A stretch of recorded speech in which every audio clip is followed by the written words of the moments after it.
Hello, everybody. This is the Roundtable Chats podcast, episode 2. We are chilling in my room in Boulder, Colorado. I'm so thrilled about this conversation I'm having with Preston. We've only talked once before. I'm so excited that he agreed to be on. He's an amazing person, and I can't wait to get started. Preston, thank you for coming today. Thomas, thank you for having me, brother. It's a pleasure to be here, and real honor to get a tour around your wonderful house. Grounded, beautiful, cultured, and rich in history, and just wonderful. So thank you. Yeah, absolutely, and that will be the theme of today's episode is history. So let's get started. Thank you. One question I always like to ask my guests are, what are you grateful for? Well, apart from having such wonderful friends and family, I think over the years, I've really come to a level of understanding in myself. Within the last, I think, 3 or 4 years especially, I'm really grateful to know that I'm not my thoughts. That's really interesting. That's yeah. like, I What don't do you think mean I by like, that? I think being able to witness thought instead of identify with thought is really liberating. And I feel like I've come, especially these last few years, I've really come to understand that I'm not my thoughts. Right. That's really liberating, dude. That's extremely liberating. A lot of people are lost in thought. Sure. Humanity is lost in thought. Yeah. To know that I'm not my thoughts, to know that I'm the knowingness which is able to witness my thoughts, I'm grateful for that. Yeah. Like, truly grateful for that. There's peace in that, immense peace. So that, and I've also got wonderful people in my life, really inspiring people. I've got a friend from Zimbabwe who's actually in Boulder at the moment right now, and having someone from home in a place like Boulder is really, it's a gift, because Boulder is so different to where I come from, and I've been able to share my sort of African heritage, as you would say, with my friend here in Boulder. What's his name? Forbes. Forbes. Okay, I definitely want to meet him. Yeah, he's a powerful human. Oh man, this is the guy that you need to meet. I thought you're a powerful human. If Yeah, you're saying he's a he's, powerful human, I can only imagine. Yeah, he's, and I've got coming into a depth of understanding in myself. I've had a community that shares the same sort of values and level of understanding, which is fantastic. Yeah. So community, friends, family, and knowingness. Beyond thought. Absolutely, yeah. To me, that ties into mindfulness, and just being aware. I started meditating 3 years ago. Totally changed my life. We're close to 4 years now, every morning, and to be like outside of your head and to just be like an observer of your thoughts. It's like, okay, I'm angry about this or I'm frustrated about it. Why am I? And just removing yourself a bit. Totally. And it's very difficult thing to do, and so I guess a follow-up question I have for you is, when did that start, where you're objectifying your thoughts in a sense? It was really interesting. This is going to get into my life story. Yes. So we can just go on here. Let's do that, yeah. What happened was I played professional rugby for a bit, right, in South Africa, and I was like a jock, basically. Yeah. I think I was the typical jock, like, I'm a rugby player, and I had a reputation to keep up. That was sort of my goal. An image. Yeah, an image. It was an image, right? And when I moved out to America, I joined a rugby team called the Glendale Raptors. And one of my very good friends, Mikey, who still lives in Boulder, one of my dearest friends, wise human being, wise to the core, wise. He just like reeks of wisdom. He just reeks of wisdom. Just oozes out of him. It's just natural. Out of him, yeah. And anyways, but it's so funny because playing rugby with him, I never thought he was like that. He was like, oh man, he was a leader on the rugby field, like very aggressive though, aggressive leader, and he could make people shut up on a rugby field. He was just very forceful. Was he like a captain? Yeah, he was like our captain, basically. And he had these, like, Henry David Thoreau quotes on his forearm, dude. And just, like, he's just grounded and warrior. He's like a warrior, he's a grounded warrior, dude. That's awesome. And I came to practice one day, and he walked in the room, dude. We walked into the locker room and he was just like, just his presence. He just shakes me, dude, on my shoulders. He's like, Preston, last night, dude, I was meditating and I was shot out of my body and I saw the world burning. And I can't remember exactly what he said, but I was studying philosophy at the time. I studied philosophy, so obviously my rational mind's like, I don't know about that. I don't know about this, and I like voiced this to him at the time, and he was like, no, you should try it. Yeah. You should try it, dude. You should try meditating. You should try meditating. And he's like, oh, better yet, you should try meditating with marijuana. And this music. I never tried that before. Smoke marijuana and listen to this music, dude. And he's just saying it like he knows it's true. And I was very skeptical of it at the time. I was looking for some type of spiritual belonging because I became a militant atheist after moving out of the Mormon church. I became like a very militant atheist. Interesting. So I knew like Christopher Hitchens, Richard Dawkins, Sam Harris. These were like my guides, right? Yes. And I was very curious about what he was talking about because consciousness has always been something that's interested me, the mind. So anyways, I tried it. I went home. Yes, that's all you have to do. Yeah. Smoked a bowl. Yeah. Sat down on my couch, put this music on, and wow, this is where it gets difficult to talk about because it's so. But to put it in the best words possible, my neck started to turn involuntarily around, and I felt like a loss or a death was about to happen inside of me. Wow. And I wasn't ready to fully let go of that yet. I felt like something in the East, they call this Kundalini energy, right? This energy inside of us. It's subtle though. And I don't think in the West, we don't understand the subtle aspects of the body enough. No. In the East, it's down to a science, So, but my neck started to turn involuntarily around and I was very afraid of what would happen if I died. I felt like someone was going to die.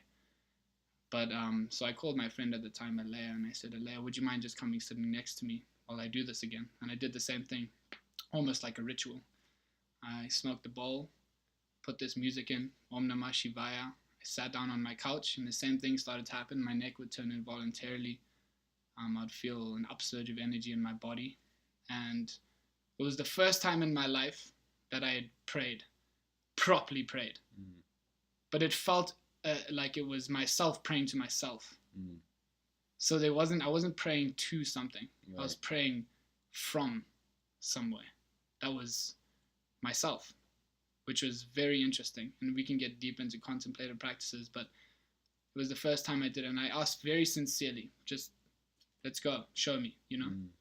And in that moment, my lights were off in my room. And this is when we get into like mystical experiences. And I had my intrinsic mystical experience. So in my room, I remember something just dying. I died. Death, true death. Yeah. You think about death, like true death. Because death of the mind is death. Yeah. You kill all your thoughts, all your conditioning. The content of your consciousness goes whoop out the fucking window. Yeah, yourself is lost. You're done. Yeah. And it was the first time I felt unconditional love and the first time in my whole life I'd ever felt unconditional love. And the phenomenological experience I had was light, in pure light, absorbed in light, dissolved in light, ineffable, beautiful, loving light. And I was so overwhelmed with the experience. And I felt almost unworthy. There was a part inside of me that felt unworthy of it. And I threw my headphones off and I was crying on my kitchen counter for about an hour, shaking, trembling. And my friend was just watching me at the time. And she was like, well, what happened? You know? I'm just an outsider. Yeah. From her perspective, it's pretty interesting. And it was the first time my words had been taken from me. It was the first time I understood what it was to have your words taken from you. Speechless. And I wanted to say God, but it felt so empty. The word God felt so empty from the actual experience. Like the thing is so much more than the word or the symbol. Yeah, absolutely. And I was like, God. I couldn't say it. Yeah. And my whole life changed after that. It was really interesting to watch my progression after that experience because I became a totally different human being. Read more books, Did you my personality become changed. more introverted, more inwards a little bit, or cognizant did, of how yeah. you speak and act, and like, my whole personality changed, which is crazy. It is. Like, my interests changed. Yeah. What I love changed. My personality totally changed. The way I talked, the way I walked, the way I presented myself, the way I dressed. My life became a lot more intimate and loving and compassionate. And that's when I knew that that experience wasn't just neurons firing off in the brain, although of course we may have been able to measure it, but the experience of that changed my life and helped me immensely. It changed the direction of my whole life, of course. There's this saying in Hinduism. It says, when the beloved pays you a visit, the river changes its course. When you get a glimpse into when you get a direct perception of what reality really is, the love that is underlying it, the river changes its course, And for me, that happened. But I tried so hard to push it onto other people. I called my family and I was like, guys, guess what? I saw God, whatever, but it was like, totally. I started to realize that embodying it is more important than speaking about it. And Sri Nisargadatta Maharaj, one of my favorite teachers, he says, to know is to be. By being, we know. Not by saying. Not by speaking. So we can speak about it, but you got to realize it's not the same. Just to be, yeah. So that's just like I just went off course. No, I love that. Like, there's a difference between saying you are a good person to being a good person. Totally. Yeah. Totally different. Anyone can say anything. Yeah. Right? For some reason, when you were speaking and that experience, it just reminded me of this great quote that I love by Blaise Pascal, where he said, a lot of human suffering, I'm paraphrasing, but a lot of human suffering boils down to one thing: not being able to sit alone in a room just with your thoughts. Yeah. And it's like, you did that. You really did that and lived that. And look what happened, right? And I look at the world today, I mean, through my lens, small sample size, but who I observe, and especially our generation. And it's like, nobody sits at rest anymore. Forget meditating, just staying in line and not looking at your phone, or just acknowledging who you're with. Yeah. We're addicted. I used to say we're addicted to technology, but it's deeper than that. We're addicted to stimulation. Totally. We have to always be stimulated. And it's terrifying me, honestly, because it's like, okay, Vine videos are 7 seconds. What's next? 1 second, just jolts of adrenaline. And what do we sacrifice for that? It's incredible. Because, it's interesting you brought that up. What's behind the doing? We are doing, Like, when we've stopped doing, there's immense intelligence. There's an immense intelligence that comes through us in silence. That's why in all the mystical traditions, all the religions, they speak about stillness. Because in stillness, there's seeing. And in seeing, there's understanding. Now, we don't know what it is to understand because we're never still. We've been doing. And the mind goes, makes all these noises, It's like root down, be quiet, and see. Because it's not really that complicated, right? No, that's why all the greatest mystics were simple. Because they were quiet and but wise. There's wisdom that comes from stillness, There's immense wisdom, because in being able to see, our actions come from an enlightened state. They don't come from a state that's been conditioned, that knows. It's an unknowing flow and influx of wisdom that comes from stillness, But you're right. We're distracted, and I catch myself sometimes, I catch myself sometimes being like, oh, next. I'm reading a book. Oh, what's that other book I wanted to? I just watch my thoughts. I know. And it's like, what am I doing? Sit down. Just sit down, dude. One of my favorite activities, just to read a book. Phone out of the way. Yeah. Everything. Just read one book. And I caught myself looking at one article on my phone here and this and this and this, so many things. And it's like, and I obviously what I love about reading is, if your mind loses track, right? You can watch it. Yes. You can watch it. Totally see that happen. I'm like, and I can know with time. If it takes me 30 minutes to read 5 pages, I know I got pretty distracted with my mind. Yeah, totally. And so I think that's the mistake people think is like to meditate, you need to sit in a quiet room. That's one method. But the real secret, right, is like just with mindfulness is with everything you do, whether it's when you're eating, when you're showering. I think more people do it without realizing. Reading, any just activity is just do that fully. Stop multitasking. Dude. The Buddha said, when you walk, walk. When you sit, sit. That's how I feel. I never read that, but that's how I feel deep inside me. When you sit. Do what you are doing. Don't like make it into something else. I wish more people would hear this because it's like no one is still. No one can just walk. No one can just wait in line. No one can just be in a classroom learning. You have to always have this stimulation. And it's like the worst to me is like my best friend. He did this to me to fuck with me, but I still like hated it. I'm talking to him, and he looks at his phone and plays like a game or something, You just want to because he knows like I hate being ignored. Everyone hates being ignored. Yeah. So what I did, I came up with a strategy. If someone does this, because we're just addicted to stimulation. So what's he do? If I was talking to you like I am now, and you just decide to look at your phone, which I know you never do, but you look at your phone, I just stop mid-sentence. I'll be like, yeah, so anyways, I was saying this. And then wait 5 seconds, and then they look up. Dude, I have your attention again. So I love that. It was so effective. It's scary. Dude. Yes. Wow. So that's one strategy. The other one that I loved even more, with my friend, he was fucking with me, looking at his phone while we're having dinner or we're done eating. So I just get up and I walk out. And then when I'm walking out the door, he looks at me, he's like, what are you doing? I'm like, oh, we can go. Obviously, you're done with this situation, so I'm moving on to the next step. Seems like I have a lot to learn from you, so I need these strategies in my life. I think a lot of people do. How irritating it is to be at a party. I'll be very cognizant at the party I'm going to after this. How many people are looking at their phones? I don't think they will because it's a different audience. Yeah. But who knows? Yeah. And it's like I was once at a party where everyone in America, they're looking at their phones, and it's like, just go wherever you're talking to. Go hang out with them. I don't care. I really don't care. We're losing but I don't like when you're just doing that. Be where you want to be. Yeah, man. What I loved about France, that's the only country I can speak to because I've spent a lot of time there with my family.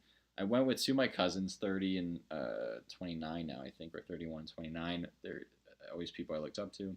I go to a party with them, and no one's on their phone. Nobody. And I'm like, this is so bizarre. And he's like, what are you talking about? Isn't this what you do? I'm like, not in America. Different rhythm. Totally different rhythm. And culture wake up. It makes me sad. It really makes me sad when I see it. One of my biggest regrets is where I went to college. I did get a good education. I did have good professors, so I don't regret that. But at the George Washington University, so many students there I couldn't connect to. I just couldn't. There's many intelligent, ambitious, awesome people. But at parties, the whole cell phone thing, and it's not just GW, it's many schools and many places. But it's just like, there's a spoken word poem I love called Look Up, and this great video on YouTube. And it's just this idea that he wouldn't have met his future wife if he didn't look up from his phone, And I'm so, aware of that. I'm so tuned into that of, if I made any change in my decisions, we're making choices constantly every day. And it's like, if I just didn't go to that opportunity, I wouldn't have met that person, and this whole thing in my life wouldn't have happened, and I wouldn't have had that opportunity. And I feel like people in general are missing opportunities all the time. And when you look at your phone, you're just holding yourself back, myself included. I use my phone for LinkedIn and connecting with people, maybe booking people for the podcast, how I message you to be on. But I do catch myself where I'm like, how long have I been on my phone today? And I'm like, okay, I might be making all the connections in the world. It doesn't matter. Let's get back into reality here. I started turning off my phone altogether, and then turning back on if I missed anything. And it's like a reset button. It feels good. I would start to walk around Washington, D.C. with my phone at home. People thought I was crazy to not have your phone. It's like a part of their body. Really, it is. It's their mind, you know. It's actually an appendage. We may as well consider it a part of the body now. It is. Have you ever seen someone where they have that split-second moment where they think they left their phone somewhere? How much they freak out? Yeah, dude, like, start turning. Like, panic. Convulsing. Their amygdala in their brain is just active, and it's like, it's what, like, in Africa, like, if a lion was chasing you, same body reaction. Isn't that scary? That's a scary comparison, dude. But it's true, isn't it? Yeah, no, totally. 100%. Same fear. They're the same fear. It's like, fear. oh shit, a lion. Now it's like, oh no, my phone. More than their baby. Oh my god. You want to give someone pain? I do this. I do have my phone in my pocket. This is what I do to people. You know what gives them pain? Is I do this. See, like, you dropped your phone. Right? Damn, dude. What a beautiful comparison. Yeah. Story about civilization, though. Right? Story about age right now, dude. Yeah. It's what we're living. If I could do one thing in the universe, if I had the power, it's just to take a hammer and just smash the smartphones. Yeah. I mean, really, it was so empowering and so freeing, like, just chains off, metaphorically, when I was in Aix-en-Provence, starting abroad, and I had a flip phone instead of a smartphone. Dumb phone for smart people. Start a campaign because, or smartphones for dumb people. Like, it's this thing where, okay, I don't have a GPS, so I get lost. Being lost is an incredible thing. Many people, Americans who were traveling with me, they were so afraid of being lost. I'm like, that's where you discover things, you know? It's actually really encouraging where you're like, okay, I don't have technology. Let's figure it out. Yeah, totally. You know, and the only time I would use my flip phone was to contact people to meet in person. And I'm like, what the fuck am I doing with my life? Like, that was such a higher level of living to me when I was in France. And that's why I can't wait to move ideally to Amsterdam if I get accepted in the program this fall. Because, fuck, I'll have a flip phone, sure. What do I need a smartphone phone? Seriously, what do I need it for? If I need to connect to people in the States, I can use my computer at home when I'm done with my day. You know, I'm really looking forward to that. And I can start today with that, but it's like our dependency on our phones to almost justify our existence, right? You take away people's phones and their Instagram and their Facebook, and it's like, what is left? And that's harsh, but I think it's true with a lot of people. What is left? What is left? We're afraid of that. We're afraid of that, you know. Ramana Maharshi used to say, what will come, what will go, see what remains. You know, we are so obsessed with coming and going, you know, like doing, same thing, doing. We don't. It's always about what's the next thing, what's the next party, what's the next country to go to, what's this. I had the epiphany of it with stillness. I think that's a theme in Amsterdam. When I went, I was only there for 2 days. I had this overwhelming sense of calm come over me, like total spiritual experience, which don't happen often. I had every reason not to be happy. I was lost. The directions on paper were wrong to my hostel. New country. Don't know the language, but they speak English. And I just wanted to figure it out, but I have all my stuff. I'm exhausted. There was no reason to be happy, but I was ecstatic. Because it was like, at the time, I was traveling a lot in Europe, and I'm like, oh, I want to go to Budapest. I want to go to Prague. I want to go to all these beautiful countries and cities and experience everything. But then I'm like, I don't have to. I'm so content right here where I am in Amsterdam. I'm like, I could die here today. Happy. I could just retire here. I have these ambitions to get a PhD and to do all these things and be super successful. And I'm like, but this is everything. It's all here. Everything is here. So it's like, so what am I doing? Because many things make me happy in life, but I'm always going the path of most resistance. And it's like, if all I have to do is move to Amsterdam, or better yet, just find it internally. And since that experience, I felt very at peace wherever I am in the world. But it's like, if that's it, there's nothing to worry about. It's all there. It's literally all there, you know?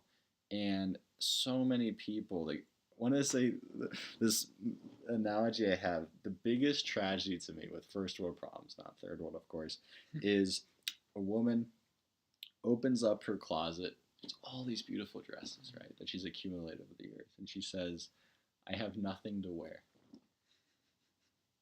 Burn half the dresses. And only the other half look really appealing. Burn all but one, and that dress has just gained so much value. And Chris, don't burn your clothes, but give it to somebody. Donate it. No, but it's like you have so much to wear.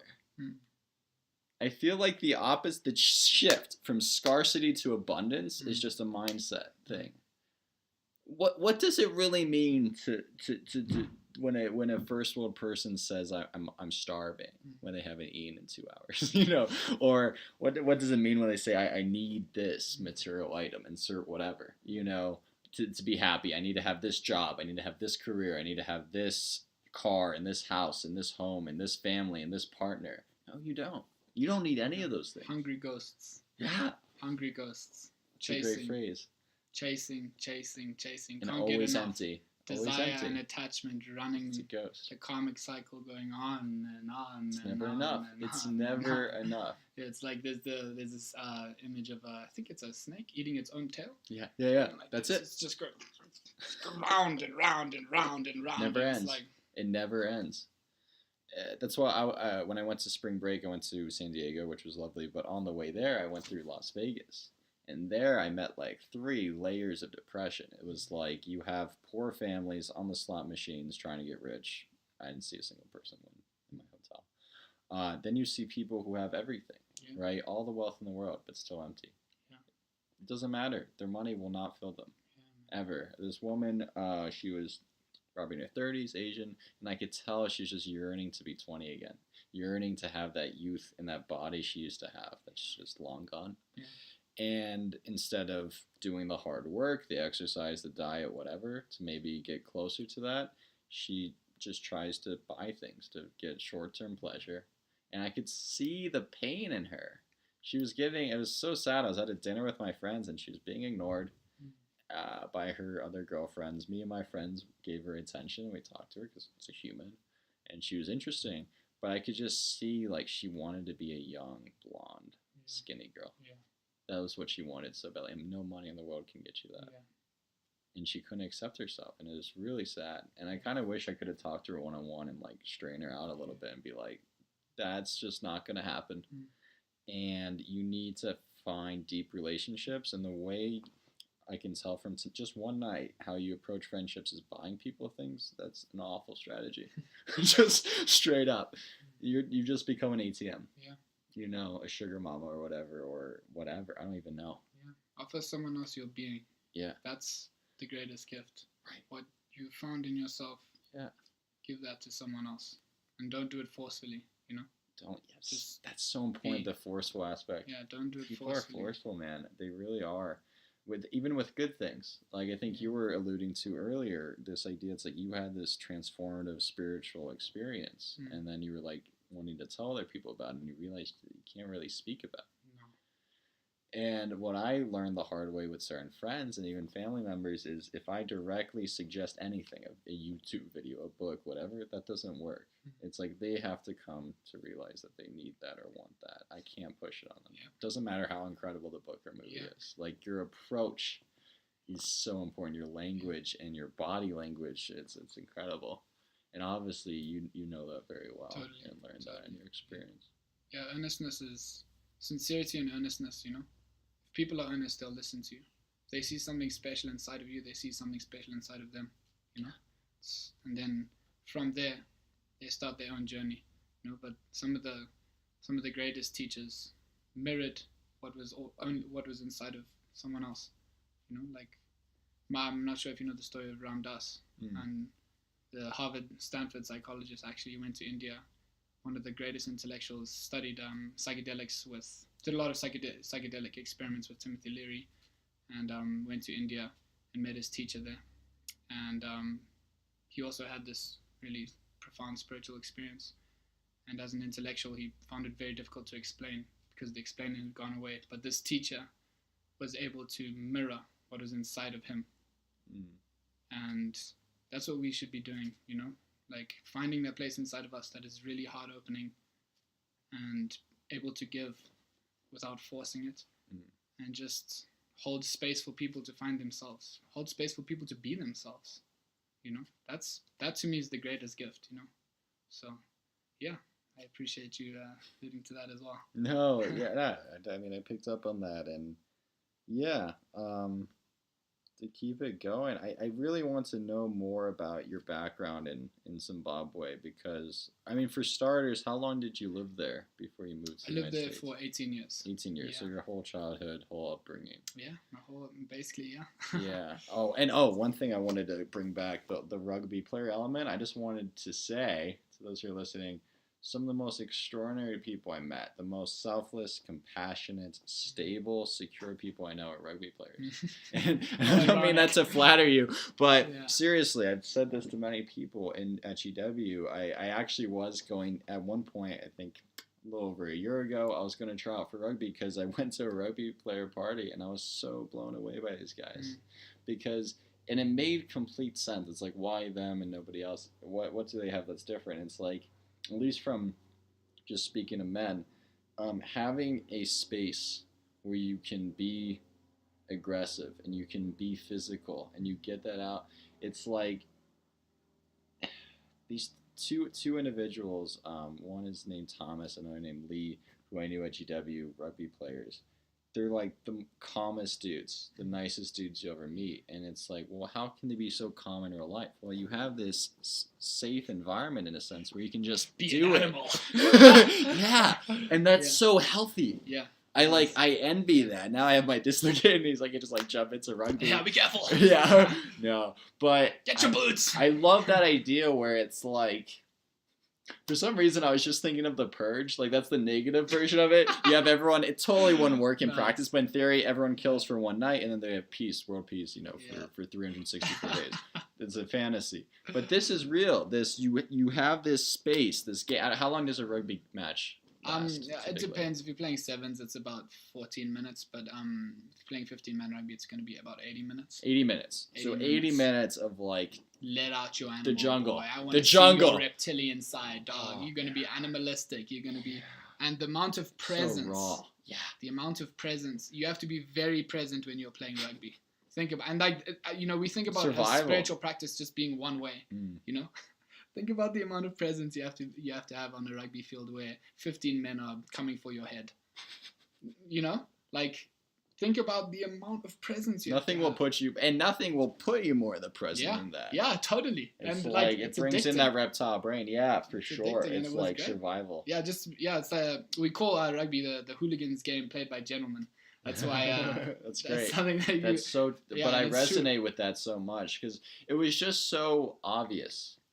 The way, especially Thomas, I should definitely send him this podcast. He would love it. But with him, I need to get back in touch with him and interview him. But he's this kind of, there's some people that have this presence to them, and you have it too. But they're so calm and stable where it forces you to be calm and stable as well. And with him, he's a little more soft-spoken, but he's so sensitive and so deep and so compassionate and lovely of a person. I'm just blown away by this human, and I should have told him that when I saw him, but he's a great guy. I mean, he's just a great dude. And I remember that. He was always encouraging people to play rugby. And I've always been very skinny. I'm 6'1", 130 pounds, But I know when I talked to the captain of that rugby team, then they're like, yeah, we can change that. It's not a problem. I loved how inclusive it was, right? So many things in college, high school is exclusive. You got to make varsity. You got to do this. But rugby, because I guess it's not as popular in the States, they want more people to play because they know, everyone who is a rugby player knows how beneficial it is for mental health, physical health, everything. I've never played a game of rugby in my life, but I'm a big advocate for it because I see it. I see these humans and what it does for them. And in a world where, lots of exclusion, lots of tribalism, a lot of distractions, a lot of being in your head, right? Here is an activity where you're so grounded in the present. Yeah. It's a gift. Yeah, it is, man. Yeah, I've had the biggest lessons of my life were definitely learned on a rugby field. I learned some of the biggest lessons there because my grandpa was actually captain of Rhodesia rugby team. So I was as soon as I was born, they kind of had a rugby ball. The chosen one. All the grandchildren who were born who were given a rugby ball was you're the one who's going to follow in your grandfather's footsteps. So that was it was with me my whole life. I watched rugby. I lived, breathed, bled rugby. It was my whole life. And I had a few moments on the rugby field where I kind of experienced almost like this very like kind of spiritual experience, right? Where Sure. like in high school we used to have 600 students chanting African war cries, dude. You know, just like screaming for you on a field, dude. That's You'd incredible. be playing on a field and they'd be screaming for you. Other sports, yeah. No, and, that's incredible.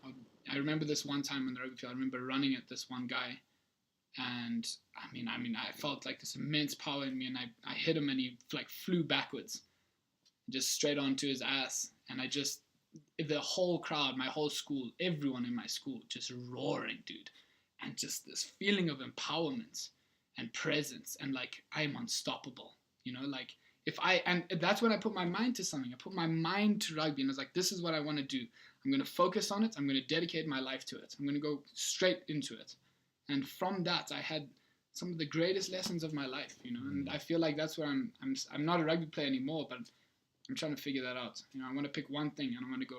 Yes, that is so important. That's so essential to go deep in one thing. Yeah. And I gotta go to the bathroom real quick. Oh, no worries. Just gonna take a quick break. No, please. But that was incredible. We'll pick up on the specialization bit, because that's been huge for me too. You know. Yeah, totally, man. And if you need to go to the bathroom, let me know. Oh, I'm very comfortable right here. Okay.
I just love sitting in here, man. It's a beautiful space, isn't it? I love sitting in here.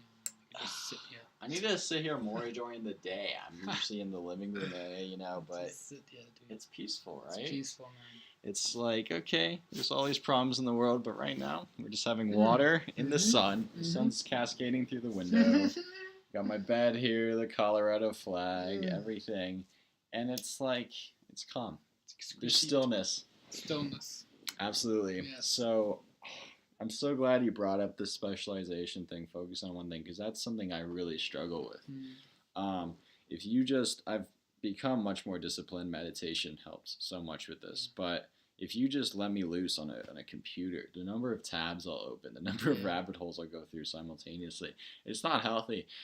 and at the end of the day, it doesn't get you anywhere, right? I used to tell GW students they were so ambitious that they would be in like 20 clubs, and it's like, how much energy can you put into 20 different things, right, a day? And it's like, you start on a dot here, right? Yeah. And it's like, okay, I'm going to do poetry. So I go this direction. Well, but I also want to do acting. I also want to do sports. I also want to do, I don't know, politics and this. You go in a circle. You stay at the same spot. You haven't moved anywhere. Whereas if you just pick one thing, you can fly. And I think I finally found that in neuroeconomics. It took a while. It takes a lot of breath to do neuroeconomics, which for the listeners is a blend of neuroscience, economics and psychology, studies why we do what we do, looking into the brain in depth. Okay, fair enough. But it's like, if I just stuck to that one thing, because so few people are doing it, I could easily become the foremost expert. And now, right, I'm valuable in any panel on anything. I'm fascinated by human behavior, why we do what we do.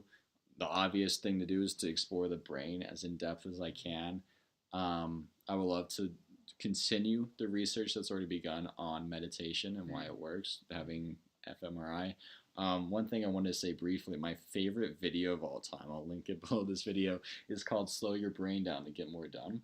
And it's this idea that when they, these neuroscientists studied Tibetan monks, and they studied mountain climbers and all sorts of people, they thought that the brain was more activated. That's why they're in this state of flow and you lose track of time and you're hyper-focused. It's the opposite. It's hypofrontality. Things slow down. Things shut down. So if you look at your prefrontal cortex, which is like the human part of the brain, this is how we simulate the future, where we worry, where we have anxiety. Part of that shuts down during flow. Your sense of self, your morality, physically shuts down. We can prove this scientifically. So what does that mean? When a surfer says he's one with the wave, when a mountain climber says he's one with the mountain, when a Tibetan monk says he's one with the universe, he's physically or she's physically incapable of separating themselves from the universe. Their sense of self is an illusion, and it dissolves during flow. And everyone's experienced flow. You could experience it in any sport, typically, definitely rugby. You definitely experience it when you're in flow in writing, and music is my way to tap into it right away, you know. But isn't that fascinating, you know? Truly. Like, and you know this well with what you do. I can see that you've tapped into that, you know, these flow states. Yeah, it's really interesting. And one of the things I also, you know, like, I think it's so amazing that we have objective data on this, you know? So we have evidence of this now, like in science. Yes, it's there, it's finally incredible. Caught up, yeah. It's incredible. And I think it's amazing that you're studying this and understanding it. And yeah, I'm trying to anyway. Just like sort of, but I think there is a problem, I think, in sort of Western philosophical and scientific sort of traditions where we undermine the experience because we are obsessed with objective facts. You know what I mean?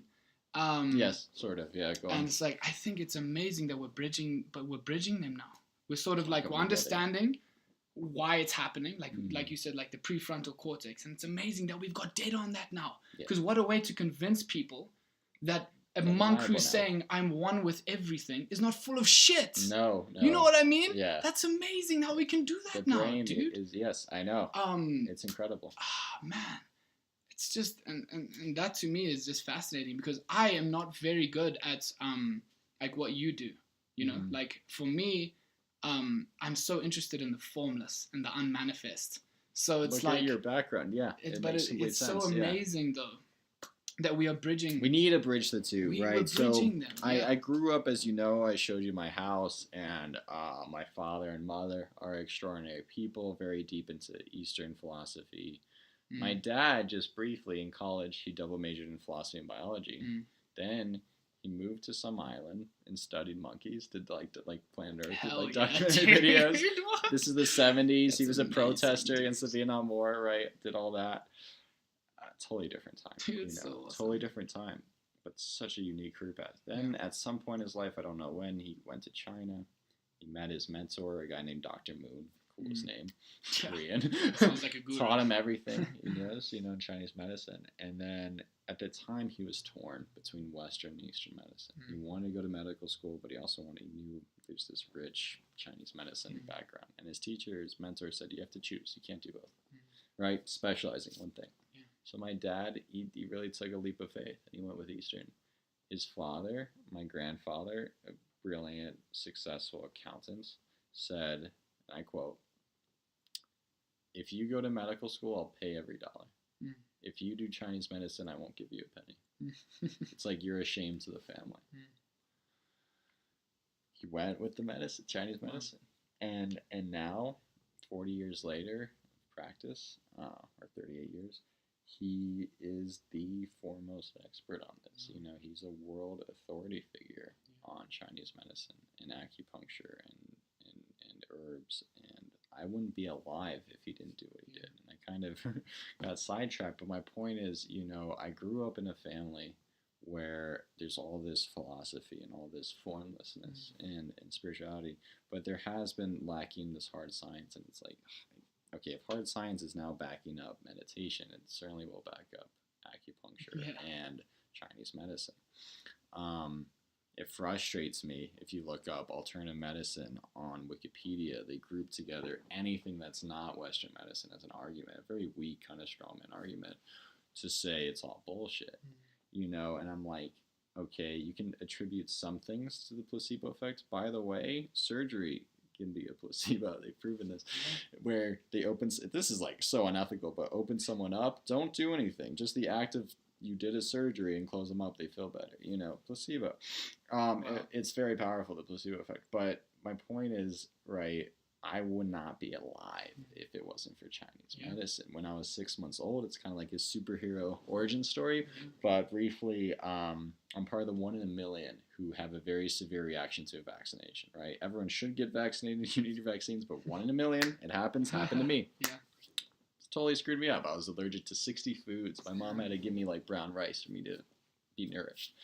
Eczema, asthma, weak immune system, obliterated. And I did not, obviously I had no more vaccinations, but I had never had antibiotics, only through Chinese medicine, my father's work, and the work of some other his colleagues who are incredible people on the West Coast.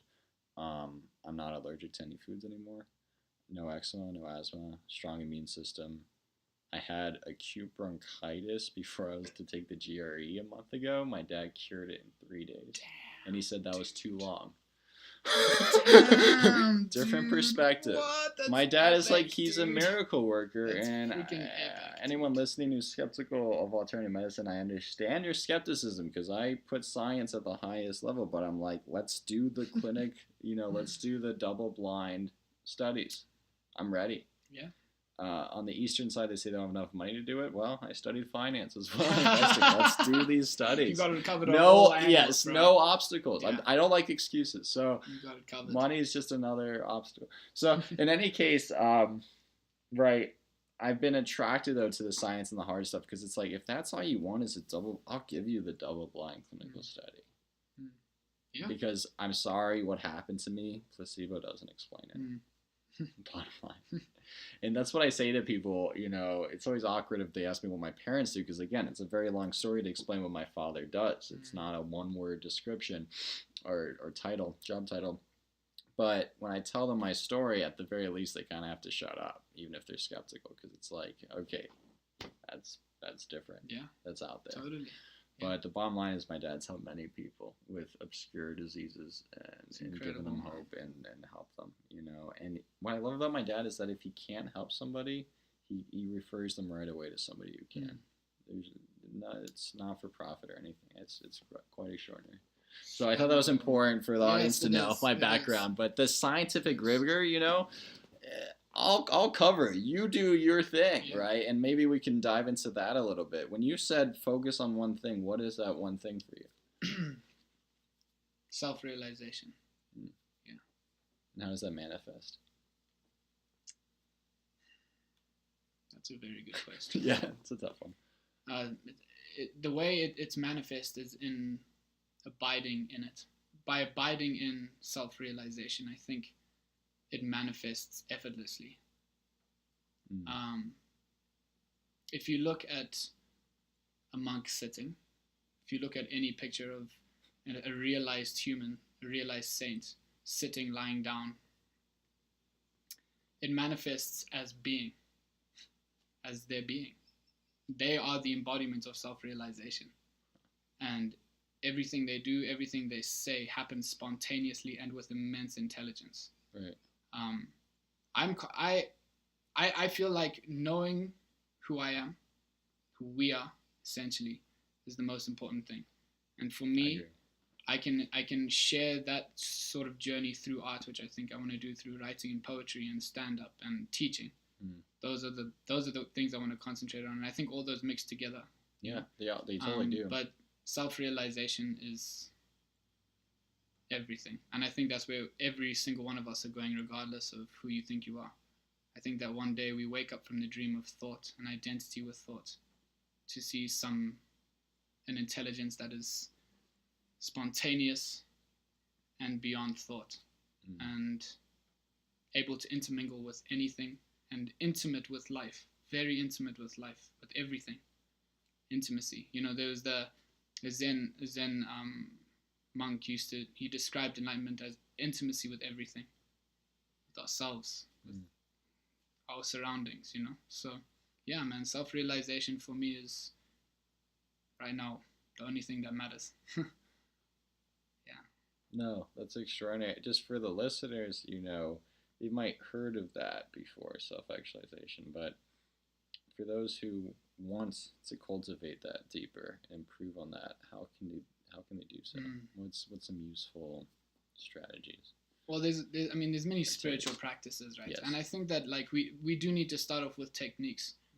From the non-dual perspective, the Advaita tradition in India, you know, they'll say that there's nothing you need to do. Realize you're the self. That's it. Yeah. As soon as you like try and get somewhere or use a technique, you're running away from it. But then there's this other dimension to it where it's very hard to look at someone and be like, you are the self. You are God. And there's nothing you need to do. Just realize it, you know? But in India, there's 4 types of yoga. There's Jnana yoga, which is yoga of knowledge. So we look deeply into thought. Understand where your thoughts are coming from. Understand the patterns of thought and see through that. And the thing that's seeing through thought is the place you need to concentrate on, not on the thoughts. So you sit very still and you keep an immense awareness and attention on your thoughts, right? So that's one way to do it. Another way to do it is bhakti, devotion, love, which is a little bit, it's the easiest way to get to self-realization.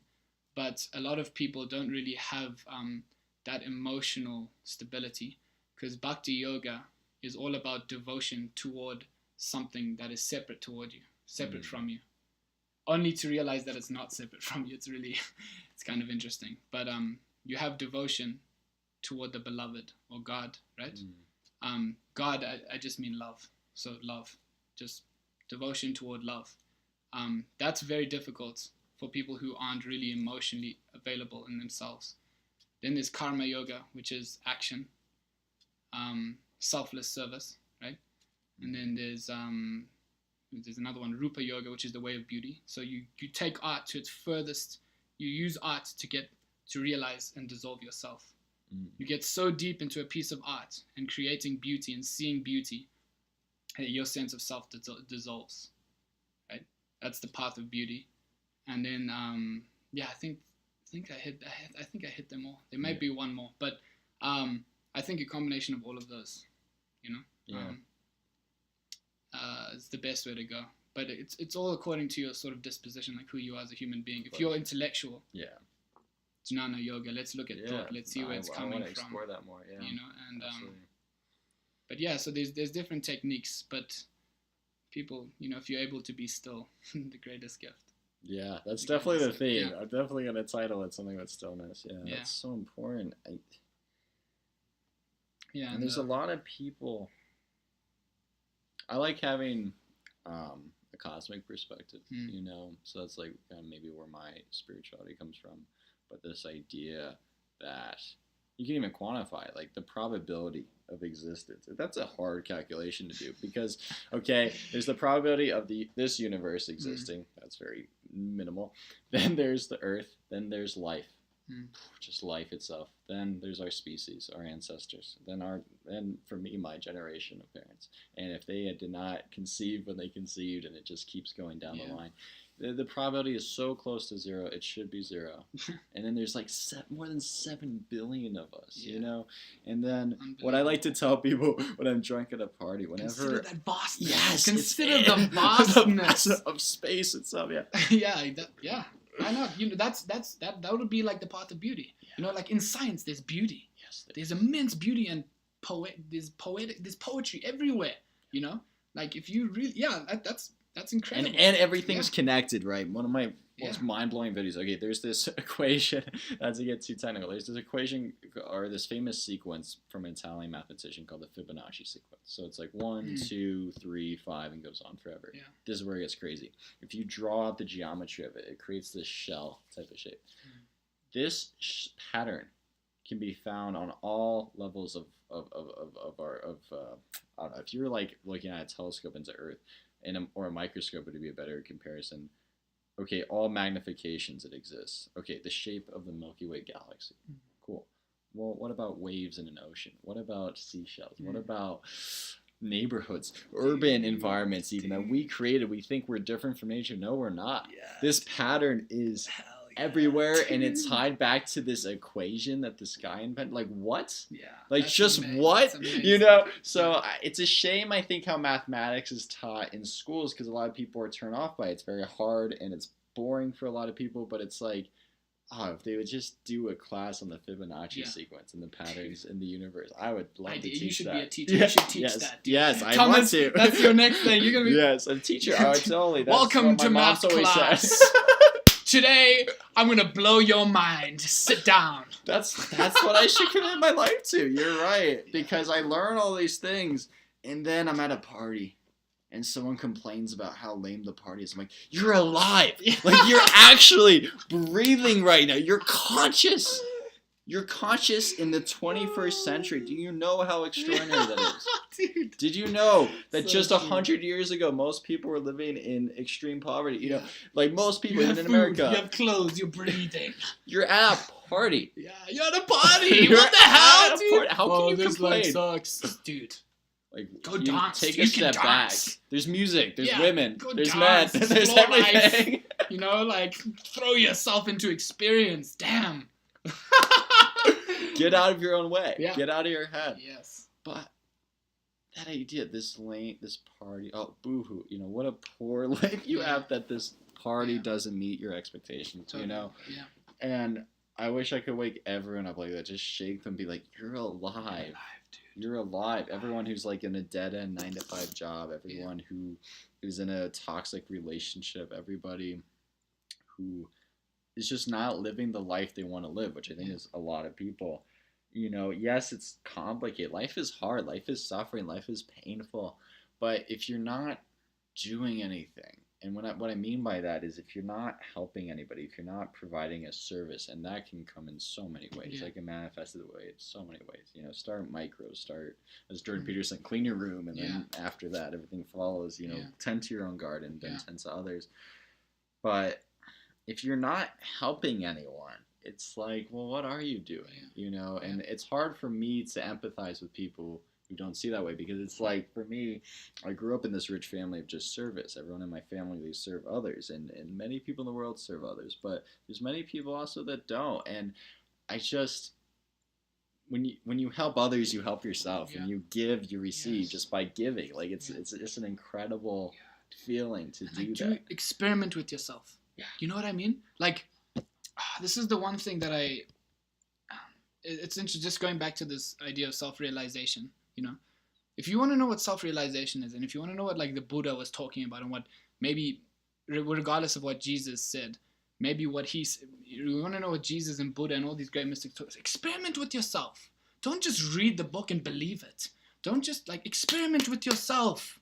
You know, like, let's sit down, let's actually go through certain experiments to see if what they said was true, you know, and then if I find that in myself, the service I can give others, you know, the great amount of compassion and love that I found in myself, I can share that with others, you know. But, like, don't just believe something, like, experiment with yourself, and once you have a direct perception or a direct experience of that which is undeniable, share that undeniable energy with others, you know. And that's also just such a great service, you know. Absolutely.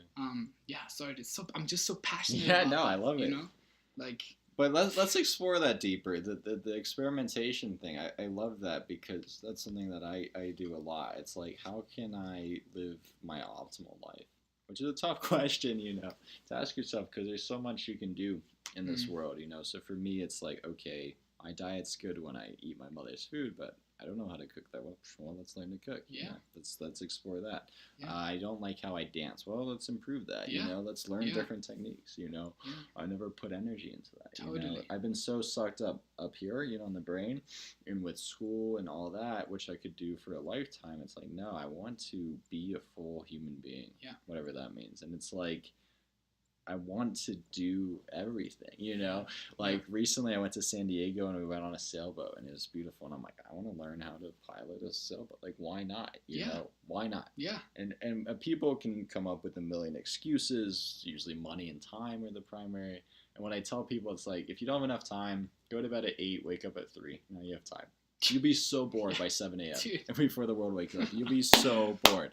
You know? Yeah, that's great advice. No, you do have time. You have 24 hours. Yeah. Look at what Elon Musk does in a day. You know, it's like, anyways, blows my mind. But, and then, or even like it's Ben Monk, what they do in a day. You know, it's like just out there. But money, right? That's something a lot of people struggle with.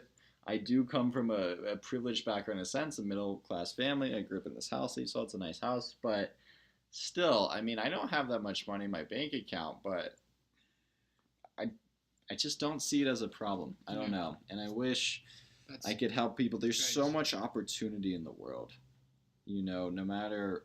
and especially in America on top of it, or in first world countries, but there's so much opportunity just through LinkedIn itself, a free website. I've managed to connect to 8,000 people. It's how I got my job. It's how I'm getting future awesome podcast guests. It's killing it. Yeah.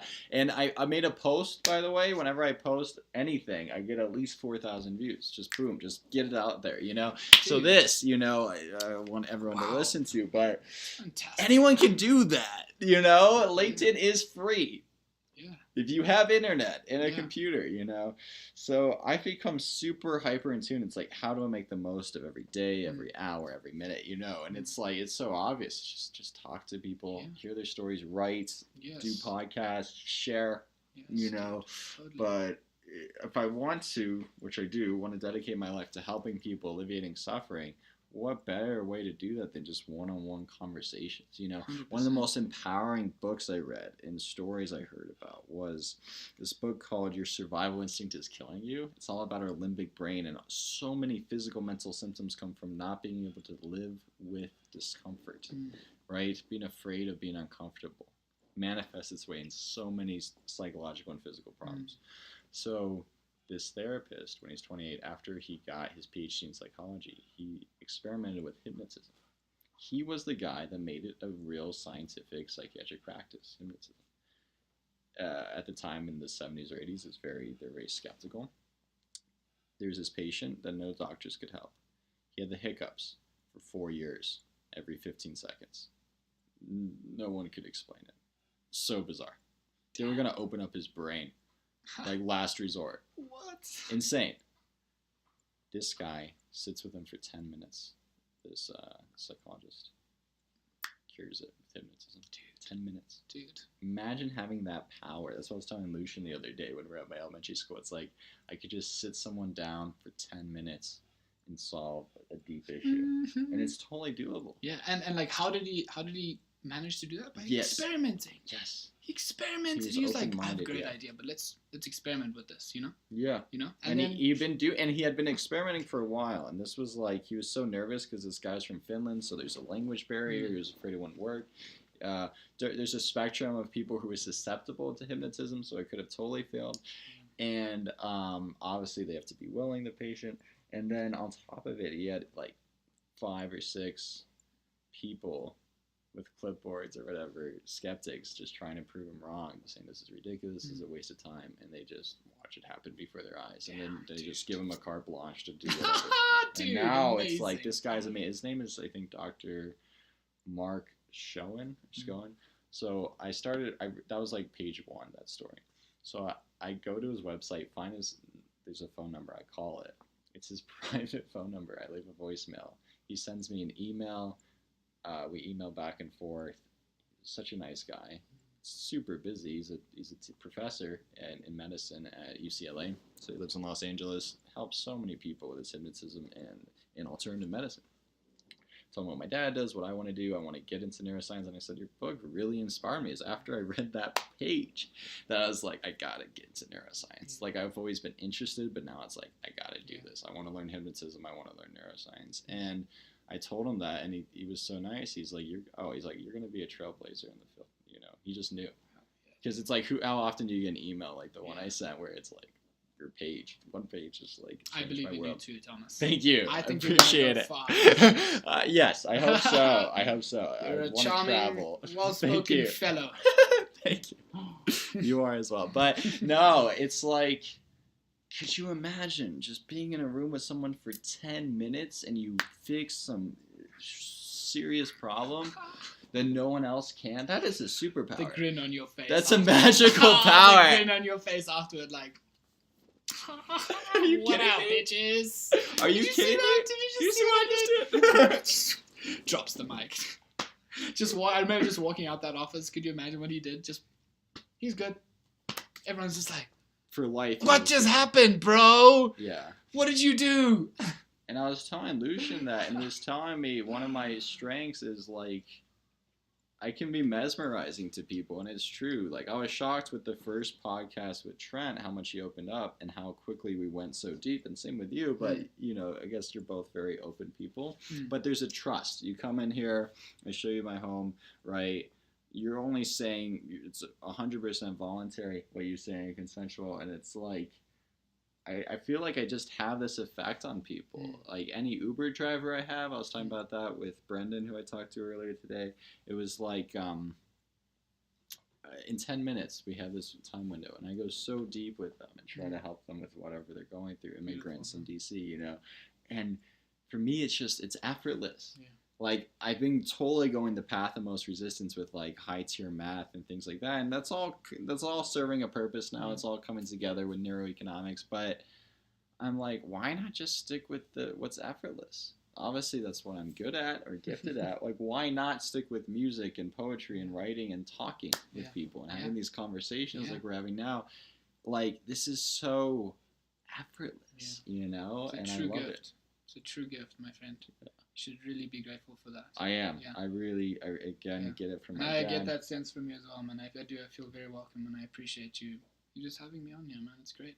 I appreciate that. I messaged you, and you're like, anytime. Anytime, bro, let's go. That's beautiful. I'll talk about my far-out shit. What people need to realize now that we're an hour or so in is like, we only met briefly at a cafe before this. Totally, yeah. This is the most we've talked. Yeah. You know, and it's just so natural, which I love. But the thing is, like, I do this with so many people, and it's like finally I had the idea to just record it. Yeah. Like, how much work is that? No, you know. Yeah. You're doing a great job, my friend. Thank you. Yeah, your last podcast with with Trent. I just love the way you conducted it. So. Thank you. No, I appreciate that, and it's very encouraging. If y'all don't believe in Thomas, you better believe in him now, boy. Changing the world. One discussion at a time. You should be like my hype man. That's dude, so great. Dude, I'm a great hype man. Yes, dude, I learned about that all on the dance floor. Dude, I love to dance. So I'm a great hype man, so I need to see you dance sometime. You gotta come to a warehouse, dude, a rave warehouse. I'll show you. I'm a raver, so down. Dude. I'm so deep, down. Sexy tech house music, bro. I get down to that shit. Okay, all right. Tell me what to play. I'll play it, and then I gotta see you dance. Oh my god, no, that's something I actually want to work on. Like, seriously, is dancing, because that's life, right? Yeah. Dancing is life. Yeah. Letting go. Wu Wei. Path of least resistance, my friend. That's why I have to cultivate, yeah. And I'm starting to do that, especially with this podcast. But you're right. I mean, okay, so let's talk about that a bit. When was the first time you went to a rave? Oh man, the first time I went to a rave. That must have been a life-altering experience. I went to Global Dance Festival. Where? And it was at Red Rocks. Oh, nice. Beautiful. That's a great place. Yeah. That culture changed my life, because I realized that self-expression, it takes an immense amount of courage to express yourself authentically. And before the courage comes surrender. If you surrender into self-expression, you can, the empowerment in that. There's so much empowerment in that, it's ridiculous. And when I first sort of like surrendered into it and discovered dance, I carried myself differently. I talked to people differently. I wasn't afraid of just meeting people and just talking and, speaking my truth. It's like barriers were just brought down. Yeah, just everything just fell. And I don't know how. I just remember it happening. You know, that's the thing. Is like just I saw it happen, and it's like I wish I could like give you an answer as to how it happened. But No, it's like, I get it. It happened, and like there's some beauty in not knowing how it happened. There's a beauty in like unknowing.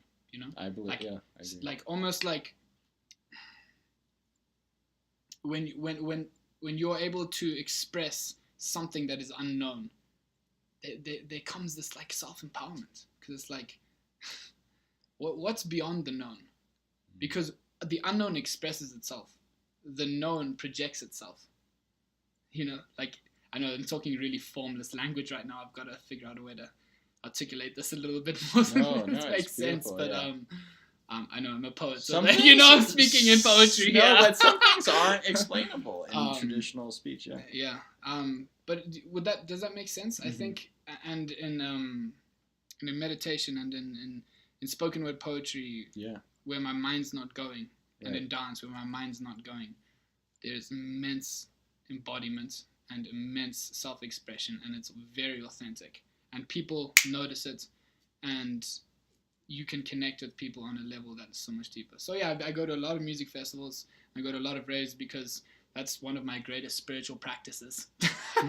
Sure. I mean, what other way to just like unplug, get, you know, shut down that voice in your head, and just like be. Yeah. And people don't care what you're doing. You could be wearing a onesie, you know, like prancing around. Yeah, the more bizarre, the better. Yeah, it's just like everyone's like, bro, you do you know what I mean? Yeah, and a lot of love. It's kind of like Burning Man a little bit. Totally. It's funny because like there's these stigmas attached to like certain music festivals. And, there is raves. You know, it's like, oh, you're just gonna go and take a bunch of drugs and go and party, and it's like no, I'm gonna be one with the universe. Go and totally. Like go and connect with someone there, and you will meet some of the most sincere, compassionate, loving people at those festivals. The greatest people I've met were at raves and music festivals. And what do all of you have in common? You're all vulnerable. Your shell is off. Dude, vulnerability is so important. Yeah. Vulnerability is empowering. Oh yeah. I mean, oh dude, it's so. I remember so at Daybreak I went and shared this poem. Daybreak is like this fantastic event that's thrown on like monthly, by one of my good friends, and she does, so it's an hour of yoga, 2 hours of dance, and then a closing ceremony. And the last Daybreak I did one of my spoken word poems for the closing ceremony, and I remember I felt naked afterward, you know, because it was a very vulnerable poem. Yes, you know? yeah, I've done that before too. And it's like it takes a lot of guts to do that. It takes a lot of courage. Yeah, and it's very empowering. Yes. You know? And when you're done too. I actually have a story about that. I did a poem about my mental illness. I have type 1 bipolar disorder. And so that's where a lot of my brilliance comes from, is the mania, and then depression is the counterweight to that. And I did a poem about that, and I was so nervous to do that because it's like almost coming out in a sense, right? And I did it, and it was such a humbling experience because it was at this mental health event, and very few people were listening. So when I was done, I was like, I really thought I poured my soul into this. And then people were like, oh, that was a great performance. I'm like, this is my life. Like, I just like shared don't understand what just happened. My like innermost secret, and you said good job. Like, you liked the words. And I'm like, huh. And then it's like, oh. If only you knew where that was coming from. Yeah, and it was pretty explicit too, by the way. Very explicit. So, in any sense, though, after that was done, I felt fearless. Because it was like, oh, that wasn't that hard. And then, like, the comedian Dave Chappelle, he was on an Insiders the Actors Studio, had the great, deep conversation with a very powerful, interesting, wise man. And he said the greatest thing that ever happened to him was bombing, just boos, people booing him on stage when he's young as a comedian, because after that, he was fearless. Yeah. He said, like, maybe you've experienced it. Did you mention you did stand-up? Mm-hmm. Yeah. So maybe he said, like, that was always his biggest fear, was to bomb, of course, for people to boo him. So he said he was on stage, everyone's booing him, including his grandmother. What? Grandma's the only one you trust, dude. Grandma? You make me cake and tea. We sit down every Sunday. And she's like, that was so bad. That was so bad. So everyone's laughing, and he's like, this is not that bad. Like, this is not the end of the world. It was all mental, you know? Yeah. And after that, it's so true. Then you can take risks, and that's where genius comes from, right? Is these risks, you know? It's like, I want to hear more about your experience with stand-up because I actually wanted to try that sometime. Stand-up, Oh no, I meant stand-up poetry. Oh, stand-up poetry. I thought you meant comedy as well. I'm like, you do it all. Oh no, dude. Far tough. away from stand-up comedy. Yeah. I've got lots of friends in Zimbabwe who are doing stand-up comedy right now. It's important comedy. It is. Yeah. I want to try stand-up comedy though as well. In addition to poetry, I do have jokes. Sure, it's just like because with poetry. Even if it's like flow, it's like there is a script, there is words you've practiced and that. Comedy, it goes anywhere. I mean, and that's why I think they have the most courage, stand-up comedians, because it's like. Oh my gosh! Imagine saying a joke and then everyone just being like just quiet. Could you imagine? Right, next joke. I know what that's like. Before the first time I performed at Innisfree in an open mic, I started with a joke before I went to my poem, and it was silent, just silent. You know what I said? This was my joke. It was totally self-deprecating, and I totally understood why I was silent because this wasn't an open mic with stand-up comedians. It was just poetry, so they're just like serious. Yeah. They're respectful. Yeah. I was dressed up in like sweatpants, which I'm never in, and like these old tennis shoes and whatever. And I stood up, standing up straight, and I said, "This is what a guy who's given up on life looks like." Dead silence. They thought that was part of the poem, and I'm and now I'll start my poem. I think that's pretty funny. Thank you. I would have been the one I guy wish in you there were there. Actually, I would have made a scene. Lucian kind of laughed, but like a sympathy kind of like, this is so awkward, A sympathy laugh, yes. Because my delivery was weak. My delivery was really bad. I didn't own it. I was nervous. We're refining the delivery in this podcast. Yes. It's great. It's easier to do it in front of one person instead of 50. So that was the difference. But you know what? I kind of had the Dave Chappelle moment. I'm like, okay, this is super awkward, but it's not that bad. Yeah. And if you just get out of your head. Spoken word poetry was so empowering for me. I'm sure it's the same with you where it's like you are being very vulnerable. Yeah. And you're performing and it's weird. I once performed spoken word poetry to people who don't know what spoken word poetry is. That was brutal. That was like, okay, could you imagine you perform your poem? I did like an existential poem called Life and what that is and all these metaphors. And it was at an open mic with no spoken word poetry. I was the only one. It was all music. So I do my thing, and I'm just looking at the crowd, and they just don't get it. They're just not. They're not there. You either get poetry or you don't get poetry. They don't get it. They're not for poetry. My dad, I respect that people who don't get it. That's fine. That's what I think adds to the beauty of it. Yeah, my dad kind of makes fun of me, but I laugh at it because he's hilarious at doing it. But it's like, you either understand the magic of poetry or you don't. And it's like it's that simple. Fine. It's just. It is a very interesting form of art. It is. It's unlike anything else. You gotta resonate with a form of art in order to understand it. Otherwise, it's just another painting. It's just another also the ambiance is so important. Yes. I love performing in front of African Americans or Africans because there's just a different wavelength. Dude, vibration. And you would know this well. Totally, but like in DC, just so much opportunity. I was in a spoken word collective club, NGW. And the guy who's like the leader of it in a way, he was this PhD philosophy math guy. And he's doing a PhD in math, but he's deep in philosophy as well, logic. Awesome dude. Brilliant spoken word poet, performer. Like total inspiration of mine. And I got to perform one of my poems about, it was called Human Touch, and the idea of, what phones are doing to us and this whole thing. I used to have it memorized. I forgot it, but, it's just this idea of, we've lost our sense of touch. It's like, with our phones, we keep pressing. And I was inspired by a very famous poem by an African, not African American. And it was all about, touch. And it's just we just don't feel each other. He says something like, iPhone, iPad. Dude, I watched that on TED Talks. I chat. Yeah.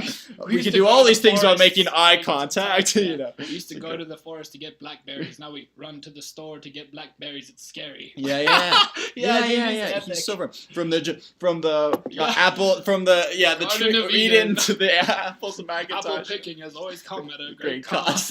Isn't that like the greatest thing ever? That's what got me into spoken word. And so that inspired my poem. All his body language is so perfect. It's like I'm talking to my baby in the other room in the cradle. I'm looking at the iPad. It's like, oh god, the feelings of that. You're just there with him. He's taking you. He's taking you on this journey, and then he hits you at the back, and you're just like, damn, silent. okay, I just received that. I felt that. Yeah. But the audience is so important. You know, so I got to perform in front of a lot of African Americans, that my poem that was inspired from that, Human Touch, and they just felt it, you know?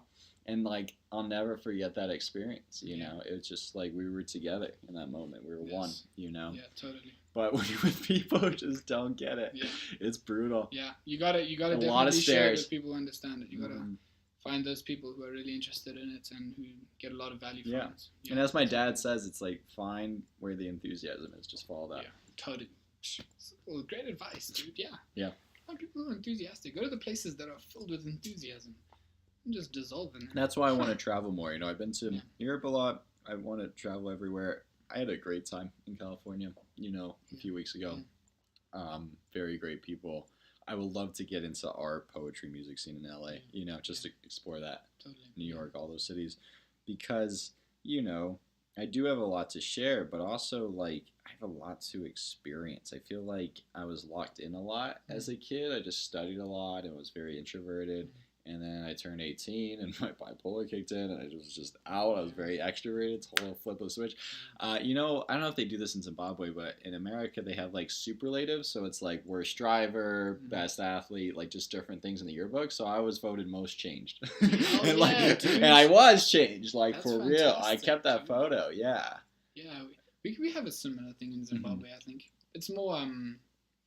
we have like head boys and deputy head boys, and there's prizes at the end of the year that do get given out, kind of like that, those prizes. Right. So, yeah, these were all just voted by students, but it was a kind of a fun thing. Yeah, man. And a lot of them are accurate. Like, one was like most likely to win a Nobel Prize, and like totally accurate. These people are like geniuses, you know? Yeah, it's really cool. Yeah, sweet, dude. Yeah. Yeah, what else are we interested in here? What other questions? I knew we had a few more questions, right? Oh, yeah. We haven't got to any of the questions. Yeah, dude. We went on a great flow. I know. Let me think, you know. Welcome to the flow. Which I always prefer, but I think, it's time to ask a question. Well, you already dived into your life story a bit. I mean, I'm curious more about your upbringing in Zimbabwe. I think the audience is as well, because we just don't know. It's one of those countries we hear of, but we just don't know. So, in any way you want. Well, it's funny because like when I grew up in Zimbabwe, I wasn't very passionate about Zimbabwe. It's funny. I only came to know like the history of Zimbabwe through my friend Forbes, who's very historically knowledgeable about what happened in Zimbabwe. But you know, we get independence in 1980, right? And 1980, dude. 38 years it's a ago. Cool story. Bob Marley came to perform in our 1980, dude. Listen to the story, dude. It's amazing. Okay. Bob Marley came to Zimbabwe in 1980 to perform, and while he was performing, tear gas was thrown on stage. You know, like everyone's celebrating Zimbabwean independence, and tear gas was thrown on stage, so like everyone dispersed. Yeah. And Bob Marley stayed on the stage while the tear gas was everywhere, and like stayed on the stage, dude, continued to sing. And then when the tear gas had kind of like drifted away, everyone came back, and he, like, Bob Marley, you know, like the reggae warrior, stood up, dude, and he was like, now we know who the real revolutionaries are. And everyone was like, what? That's on his documentary on Netflix. I need to watch that. Yeah, but that's dude, extraordinary. like, man, that is true. You know, that's the warrior spirit in reggae, dude. You know, and like Bob Marley, I'm not gonna sit down. Yeah, it's like I'm gonna continue to sing. This is history. This is like Bob Marley was renowned for that type of courage. But that's where. So we were getting independence in 1980. We had the same president. We had the same president for, my goodness. He just got taken out of office, but he was in president since 1980, Robert Mugabe, and he run the country for, I think, 27 years. Wow. Since 1980, 27 years. Or 37. 37 years, dude. Jeez, sorry. My no, math is... no I'm problem. glad you're here to like, trim up my math. I need someone to help me with my numbers. Yes, I can do the numbers, but like 37 years. 37 years, dude.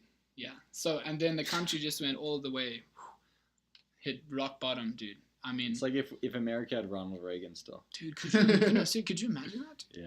And like, it was crazy because I think Robert Mugabe did a fantastic job of running the country for the first 4 years. I think he did. He did like a great job. It's like, you know, and if he came out of office after that, I think it would have been great. Remember as a good president, yeah. But excuse my, you know, I'm not very historically knowledgeable when it comes to the details and facts of Zimbabwe. But we do have a new president now, Morgan Tsvangirai, and there's a lot to repair, like politically, economically, financially, structurally, socially. I'm just going to go all the lilies. Psychologically. Yeah. Psychologically, no, seriously, dude.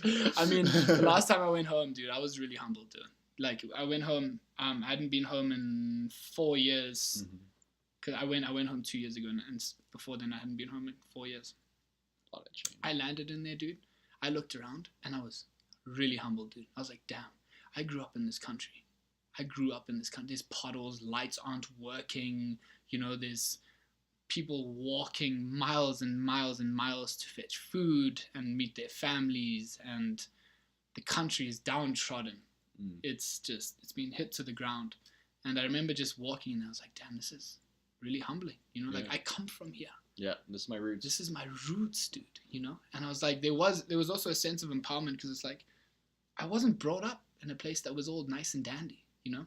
I would wake up some nights and hear my mom shouting out the window, shooting a gun in the air, watching this guy jump over our electric fenced wall. We would wake up some mornings and our truck would just be gone from the driveway.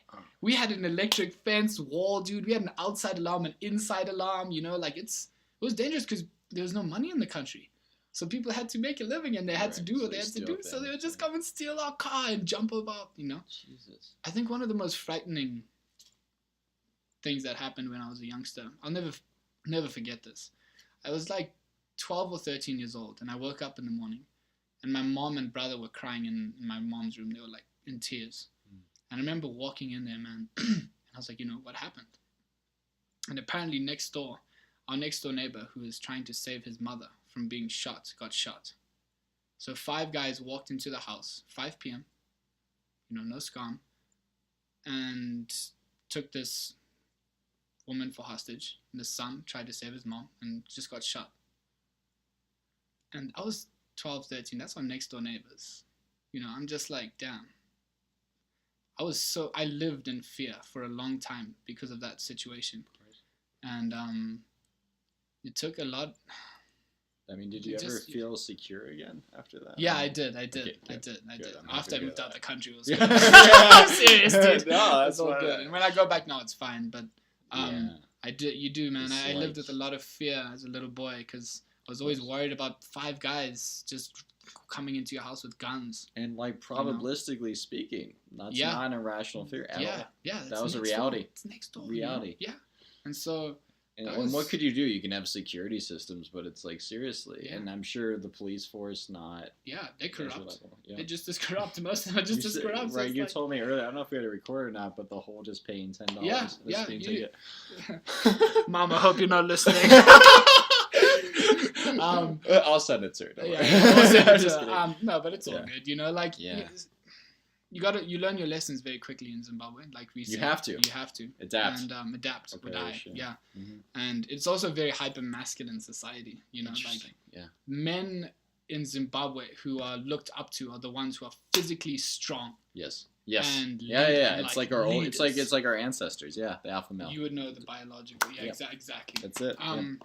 And so you'd walk out of a bar. And you better watch out because some guy might be blackout drunk wanting to punch you in the face. Yeah. It's like you better be ready. You gotta be vigilant. You know? Yeah. So other than that, man, Zimbabwe is a beautiful country. It's a really, really extraordinary country with humble people, a rich history, beautiful animals. The Zimbabwean people have been through a lot, you know, so humble, and we look after each other. And resiliency too. Resilience. That's very important. We're very resilient, and we are able to find a way. You know, people in Zimbabwe, they find a way. When there's no way, Zimbabwe people somehow find a way. I mean, I see pictures of people, you know, they just find a way. You know, so it's incredible. I mean, totally different country, but similar themes of resiliency, survival, adapting. Also positivity in there. I always, I've referenced it in all my podcast episodes, but the Philippines. Here's a country with a lot of poverty. I don't know how it compares to Zimbabwe, but they're such a positive people. I saw this great documentary, Anthony Bourdain show, where he goes to countries and explores their food, but he does a good job showing their culture. And I had my friend in the Philippines watch the episode to make sure it's authentic, but she like cried. She's like, "This is incredible." It's like they captured the country perfectly, and what it showed was people literally taking whatever was on the street, any materials they could find to build a home, right, just to recycle, and smiling. You know, and it's like, if they can smile, what's my excuse? Yeah, totally. You know, like, they don't have shelter. Like, one of the number one things I think us in America take for granted, shelter. This, you know, having a home. It's like, try living just a day without a home or not knowing where you're going to find food to eat, you know, or something like that. Just try. Traveling is very important for that reason, you know. Yes. It serves you the right hand, bro. It's like, oh, you have no idea. You have no idea. Exactly. It's like, come on, bro. You know, and you do start to see how also what's really important is what happens. And I think this is one thing I do agree with Richard Dawkins. I'm not like the huge fan of him, but one thing he does point out is like the context you're brought up in and the way you are brought up influences who you are. Let's not lie. You know, I was brought up in a Mormon household. I was taught that this is the truth. Yeah. And I was enforced with more and more ideas about how that was the truth. Yes. And that's why travel is amazing, because you go and travel and you say God, and they don't think about God as some omnipotent, omniscient being in the sky. They look at you and they say, oh, I see it. I see God. Yeah, you. That's a trip. And that's a huge wake up call, my friend. You know, you've been thinking about the world as a certain way, and you go to a different country, and one word means something totally different. And something totally more intimate. Game changer. Yeah. And it's like, holy crap. Yeah, God isn't this force. It's here. Yeah, it's all like, of us. What? Yeah. That's crazy, you know? And people live that way, and they conduct their lives that way, and they cook that way, and they walk that way. And imagine a society built that way, where God is your neighbor. It's like, it's whoever's you're with. Totally. You know? Yeah. It's amazing, and I'm also really excited to go to the East for that reason, because I resonate so much with their philosophy. You're just gonna thrive there. You're gonna land in Thailand. Do you know where in Thailand you're going? So I'm going to Prachinburi, which is in central Thailand. You're gonna arrive in Thailand. It's gonna so be pumped, dude. The woman who helped me get my visa. Yeah. I'm teaching at her high school. It's crazy. I thought I was going to have. And what are you teaching specifically? Like English? Just English. Just English as a foreign language. Nice. Beautiful. I want to teach in general. I want to teach Eastern philosophy. That's what I want to do. I want to teach. I want to become a professor. But yeah. Same. For now, I think, it's time to live and travel and experience and meet new people. How old are you? 25 now. 25, yeah, so this is the perfect time. How old are you? 23. Yeah, guys, if you can't tell, we're already meeting you. We're only just trying to get to know each other, right? We didn't know how old we are. We're getting to know each other, yeah. Yeah, seriously, we are. I mean, I graduated college in December, so I'm just, like, freshly out. And as Lucian can attest, I've really just taken off. I mean, I was just, like, ready to graduate for a long time. And... I had my trials and tribulations with GW. I actually, got into a fight with the business school, just butted heads. And at a time, I could have been expelled. But just long story. But the bottom line is I wasn't. True genius. Thank you. No. Rousseau would be a man, must be a nonconformist. Yeah, exactly. Ralph Waldo Emerson. That's it. Seriously. I took a psychological test from Jordan Peterson, the Canadian professor. And it's like really in depth, the big five. So for those who don't know, it's agreeableness, neuroticism, openness, conscientiousness, and extroversion. And there's two sides, spectrum. What I like about this test, and if you want to do it yourself, I think it's like selfauthoring.com or Jordan Peterson Big Five, whatever, you'll find it. It costs like $10, but what you get out of it is a very in-depth test, but more importantly, it compares you to 15,000 people and ranks you kind of like an IQ. Really interesting. Did he create this himself? What? Did he create the system himself? With some psychologists, yeah. Very cool. Very cool. Well, he didn't create the Big Five. That's like a famous psychological thing, but he created this test and had it quantified, which is so important. Love the no bullshit attitude of Jordan Peterson, by the way. Yeah. Just no bullshit. Yes. I just Thank you for saying that, because he's a very controversial figure. I love this man. I'm going to see him in May. I'm going to go to Denver, see him speak. His book, 12 Rules for Life, changed my life. Yeah. I'm reading his other book, Master Meaning. Very tense, very different, very hard to read. He wrote it when he was like 30. Yeah, he was very influenced by Friedrich Nietzsche and Jung. And Carl Jung. Carl Jung, man. He was I need a to read mystic. more of him. I know. Carl Jung was that was like his mystic. biggest inspiration. He should have become a fucking monk. Carl Jung should have just gone to he India was a monk, like yeah. a monk though. Yeah, totally. He was already there. Yeah, totally. Without the environment, he was deep, dude. he was deep and he in was it, bro. just as Peterson would say, just frighteningly intelligent, Dude. like just frighteningly connected. I remember watching that talk. He was talking about Carl Jung. Yeah, it is He true. loves Carl Jung. It's amazing because His like IQ I is speak off the about the charts. formless, Yes. you know, and that's one thing that Carl Jung did. Carl Jung got Mm. so deep into psychology that he sort of pierced behind this veil of like what was going on behind it. Yeah. And like He we went call so it deep. spirits, but he was able to like really He was translate it in connected like no one archetypes. else. I know. Yeah, it was beautiful. I need to beautiful, read more of his beautiful. writings. His yeah. biography is really. It's, Yeah, it's I need to study Jung. He'll be it's next after crazy. Peterson. I like Yeah. studying individuals. yeah, me too. You know. Yeah. But anyways, back to the big five. Two things like popped out at me. So some things weren't surprising, like I'm high in conscientiousness, such as being disciplined and work, whatever. That's not surprising. I got a 23%, like really low in agreeableness. I'm like, what? I'm an agreeable person. I'm nice, whatever. But then I realized, I'm like, no, I've been kind of lying to myself. I do like conflict, and I do like challenging people, and you know, but that still comes from compassion. So what makes it interesting is then they unpack agreeableness into two compartments. Compassion, which I scored a 70% on. So it's like, okay, if I'm a 70% and I scored a 23, what the hell is going on? The other side over here. Other end is politeness. Now, by politeness, they don't define it as being a gentleman. They define it as complying to authority. 2%.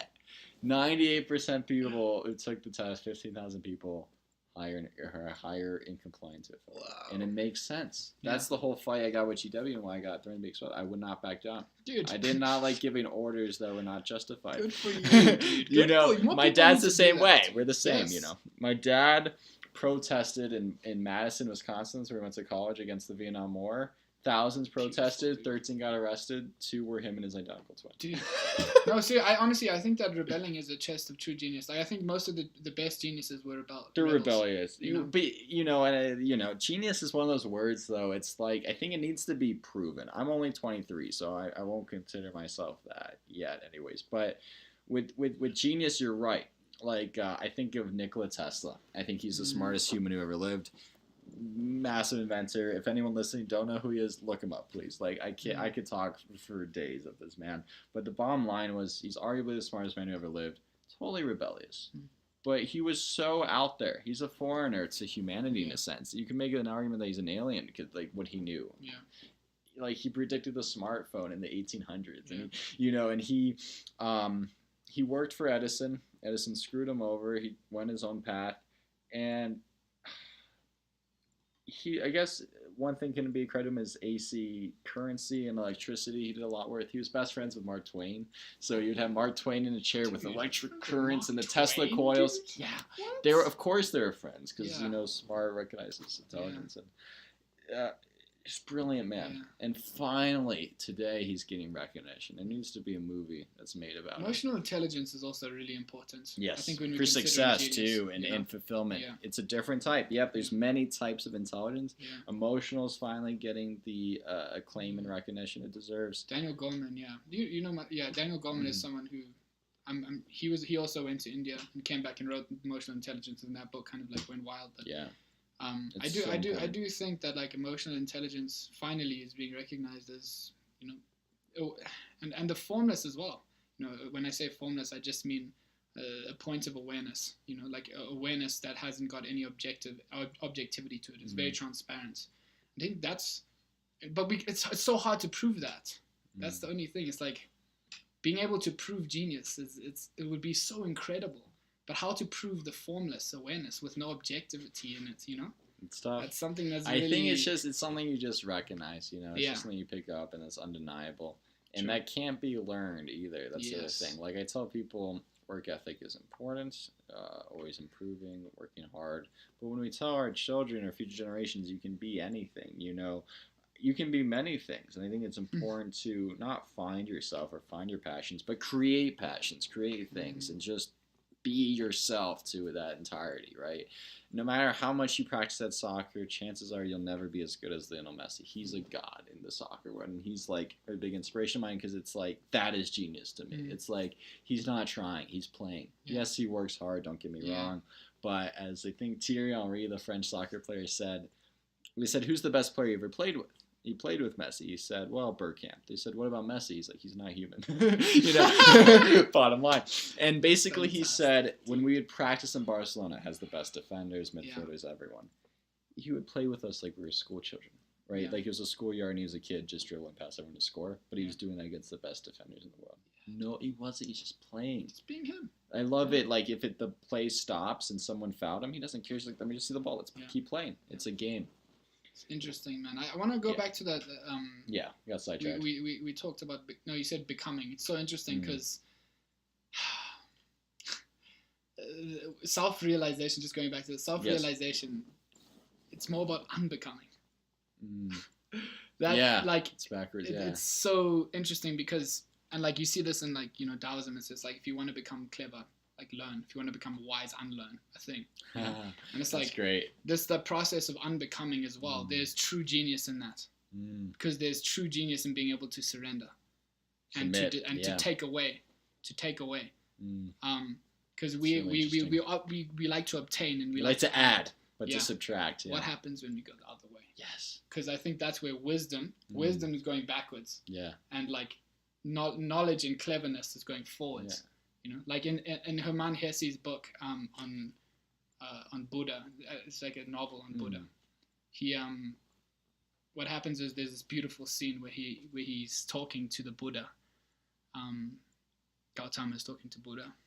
Gautama is Buddha, which is another literary thing, but he's speaking to him and he says, I loved your discourse, it was amazing, but there was a logical fallacy in it. And he goes on this, and it's 2 pages of this guy speaking to Buddha about how where the logical fallacy was and pointing out to him, and it's very accurate. And Buddha just looks at him and he says, that's great, just remember my teaching has nothing to do with cleverness and everything to do with freedom. And then it's the next chapter. Wow. And that's the process of unbecoming. Freedom doesn't care about consequences. Self-realization isn't worried about logical fallacy, it's worried about freedom. You as a human being, to be free is totally different. If you want to learn and become clever and knowledgeable, that's its own beauty and its own task. But if you're looking for freedom, your whole world has to be destroyed. And that takes courage and surrender and immense insight. Oh yeah. We often neglect the process of unbecoming. Because especially in the West, we're obsessed with adding and obtaining. It's like, take away. What happens? Cut your legs. Get on your knees. Cry. Surrender. Like, see what happens. Then come back with a story to tell that has nothing to do with adding. Because then you become space. You hold space for people. Yeah, I know. So, I'm so glad you're saying that because this is something I was learning recently.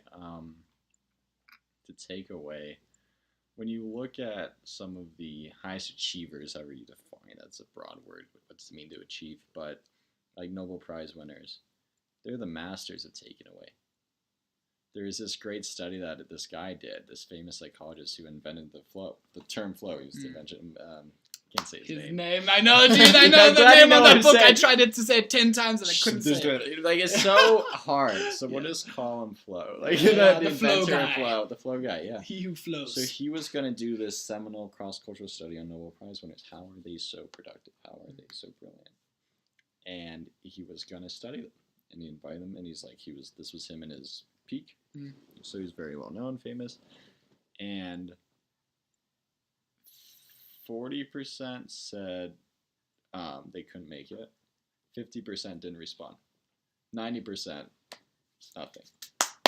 Part of the 10% that did respond with something different than a no said it was still a no, but it was a different phrasing. They said it's funny you mentioned that. I have a very big waste paper basket for invitations like this. Rude, but accurate, which is, how else can you win a Nobel Prize? You have to live and breathe not just your discipline, physics, medicine, literature. No, a very, very, very specific part of that you own, that you are the pioneer in. And, even just me articulating that now for the first time, it's like I'm realizing, it's like, no, I'm doing myself a disservice if I try to do too many things. Totally. How I see myself now that I got this avenue with neuroscience, is like, it's all about discovery.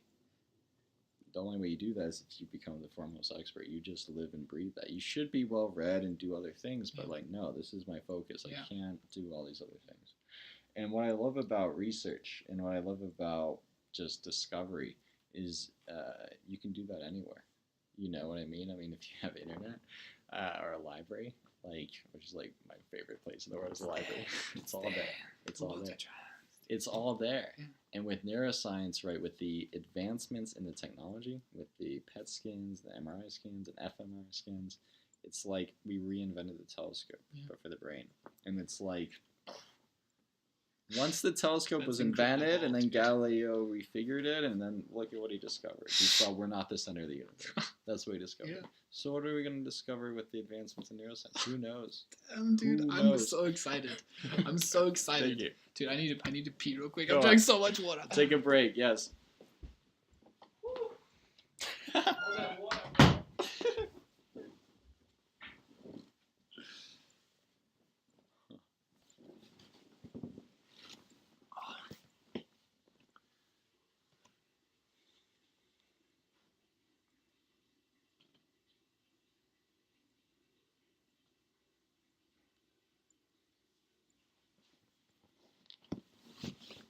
This bathroom break is brought to you by, what book is he reading? Ordinary Genius. That is the book that Preston, my guest, is reading right now.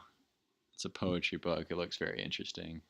I'm just passing time as he takes a very long piss. He drank a lot of water, so that's what's happening right now. He's still going. But nope, this is easily one of the best conversations I've had in my life. So, and we're only in the middle of this. So, if you're listening right now, I would recommend also going to the bathroom or taking a break. Wow, that was something, man. So much better, dude. That's how I felt with you. I was like, I don't want to interrupt, but I really need to pee. Damn. Yeah. Okay, I'm back. You're back. What were we talking about? Oh man. We were talking about so many things. There was flow. There was something, though, else after that. About taking away. Yeah, unbecoming. Becoming and unbecoming. I think, man. Simplify. That's how I came up with. That was one of my New Year's resolutions. Just simplify. It's like, just do one thing. Yeah. And I like that to command myself, order myself to do that. You know? Yeah, there's we're in a world where we're just always doing things. All the greatest. Some of the great, even in the West, the art of frugality, you know, like living less. Simply. You know, living simply. Below your means. Yeah. You just become aware of things around you and who you are, and there's a clarity that has nothing to do with anything that can be measured. You know, it's immeasurable. You know, simplicity allows immeasurable wisdom to come through. You know, and I think that's what I'm getting into now as I get sort of older and as I start to unbecome. There's this great quote by Ram Dass. He says, before you become a nobody, you have to become a somebody. Oh. It's like you have to go through the process of becoming before you realize I actually don't want this. I actually don't want this at all. And everything starts to be taken away. You simplify. You become a lot clearer and quieter. Open hearts, quiet mind. Let's live. That's gonna be my slogan, dude. Let's live. Open hearts, quiet mind. Let's live. Spirit. Yes, dude. That's it. You can start your book with that. That's it. Poetry. Yes. Before you can walk backwards, you have to walk forwards. Yeah, same thing. Yes. In Zen, there's that's exactly what they emphasize. Yeah. Step backward. Step backward. Step backward. Takes courage to take away. Yeah, it really does. You know, I at some point in my life, I've told people this, but I will do it, is move to Tibet, you know, and live as simply as possible and just meditate, you know. It's what my hero, Sam Harris, did. I know you mentioned him earlier. For people who don't know him, he has a great backstory where I loved reading his Wikipedia. He studied philosophy at Stanford, undergraduate, took MDMA, had this life-altering experience, left college with 1 year to go, and meditated in Tibet for like 10 years. Then came back, finished undergrad, then did a PhD in neuroscience. Then wrote End of Faith, became a best-selling author, and he does one of my favorite podcasts. That's how I educate myself a lot, is his podcast. I say listening to Sam Harris's Waking Up podcast, just plug that in there. It does to my brain what running does to my heart. It's just like, it just exercises it. It's really good. I went to watch Sam Harris talk in Denver. He was here recently. I went and watched him with my brother for a little bit. Oh, with Robin, the guest. I listened to that. Yes. Right? Yeah, of course. Yeah. Jesus. I was going to go myself. My dad backed out. And I feel bad because then I didn't know who Robin was. But after listening to that podcast, I'm like, what a mind, just a brain, just so intelligent. It's like a computer. What was that like live, though? It was great. I wanted to ask Sam Harris a question, though. Yeah. It's interesting. We speak of psychedelic experiences, Mm-hmm. What happened with Sam was interesting because Sam Harris, obviously with MDMA, he had the experience of unconditional love. And I think he says this in his book, on his podcast, like, no matter who would walk through that door, I'd feel like I loved him. There's unconditional love. Yeah. Pure unconditional love. And from that experience, like he wanted to go and, experience or practice a contemplative sort of tradition and go to Tibet and whatever. The one thing though that I wanted to ask him was that why he didn't take it far enough. Alan Watts, one of my favorite Eastern philosophers, he says, once you get the message, hang up. Once you get the message, once you have the experience, follow through with it. Don't continue to get back into your old patterns. Once you've had the experience of unconditional love, follow through with it. That's so interesting. It takes existential courage more than it does cleverness. Yep. To follow through with that. And I wish Sam had more existential courage to follow through with that. That's so interesting. I wish you had asked him that. He would have probably been blown away. Yeah, because if he did, I think he would be a totally different person. He would. You could see how much opening the door changed it, but imagine if he walked into that room. Yeah. That's exactly It's like he opened this door, and it's just like unconditional love beauty, and then he closed it. Dude, it's so weird. Jesus said some really profound things in the Gospel of Thomas. He says, any man who puts his hand on the plow and looks back is not fit for the kingdom of God. Any man who sees an opening and doesn't take it. I agree 100%. I have no pity or sympathy for anyone who had an opportunity and just didn't have the courage. Yeah. Once you see something like that, you have to seize it. When I had my first experience, I was also going through this battle, and Aldous Huxley, one of my favorite authors and philosophers as well, went through the same battle of one-pointedness, like following through with what I had just seen, following through with that one thing, love that I had just seen, or obtaining everything, knowing everything. And like many intellectuals face that, especially the ones who sort of tapped into the mystical side of things, like Aldous Huxley, where he wanted to know a bit about everything, and he wanted to be an incredible intellectual. Yeah. But he had also had this experience where he had seen what we call spirit and didn't follow through with it enough. So you have these battles. Intellect, spirit, formless, form. And it's like a lot of people, and I had that battle as well when I had that experience, I was reading The Perennial Philosophy, which is, by the way, the one book I would recommend to people, by Aldous Huxley. And I was battling with thoughts. I wanted to become smart, but I also wanted to become free. I love how that's like a tug of war a little bit, that you have to sacrifice one for the other. Most people don't think of it that way. And in freedom there comes immense wisdom, but it's not clever. It has nothing to do with what we think of as, I don't know, you'd probably have more information on this than I do, but the way we look at people who are geniuses, that has nothing to do with that type of genius. That's a beauty in itself. But this wisdom, it's sincere and it's compassionate and it's clear. Well, as Jordan Peterson would say so eloquently, there are many clever people in the world who are not wise. They're two very different things. Exactly. I think, cleverness can come from knowledge, but wisdom comes from experience. And one of my favorite movies of all time, Good Will Hunting. I love that and the movie, passage. Dude, I love that movie. Robin Williams in that movie, movies, right? When he's on the bench talking to Matt Damon's character. Brilliant scene. And he says, you can tell me everything there is to know about Michelangelo, but you'll never know. Yeah, dude, that scene blows. It makes me cry. I love that scene. You'll never know what the 16th Chapel smells like. It's like, it's so true. And that really touched me because I'm like, I identified more with Matt Damon, where it's like I read a lot, but I don't experience a lot. I'm like, that needs to change. And as soon as I'm in Europe, like, I'll travel everywhere. But it's so true. Such a great scene, dude. I just love how you brought that scene up. And the thing is, Matt Damon wrote it, and I Did can't. He really? Yeah. Wow. He wrote the screenplay. What? Dude? I know. And then Robin Williams just. It's like Matt Damon threw the ball, and Robin Williams just hit it out of the park. So, I have a theory. I can't prove it, totally unsubstantiated, but I feel like Matt Damon in that scene was supposed to say more, and then in the moment he just backed off because he's like, this is just genius. Yeah. Robin Williams is just genius. Dude. That's also the power of art, distort your idea of reality, Like Steve Jobs was really good at that as well. Oh, yeah. He was crazy, dude. Do you know that Steve Jobs knocked on his Zen monk's door at like 3 a.m.? Banged on his door. The Zen monk opened it and he's like, I'm enlightened. And the Zen monk just started laughing. He's like, oh, what do you mean? And he pulled out the iPod or the iPhone. Yeah. And said, look what I've created. I'm enlightened. And this was in 2007? I don't know. Yeah, I don't know. I just remember reading it. Okay, I need to look into that. I don't know that much about his life. I've, some things. I haven't read deeply into his biography. I have mixed feelings about him, but that's an incredible story. Yeah, me too. I've got mixed feelings about him too. But it is interesting because he's experienced things for sure. Yeah. He saw the crop field singing Beethoven to him on a tab of acid. Yeah.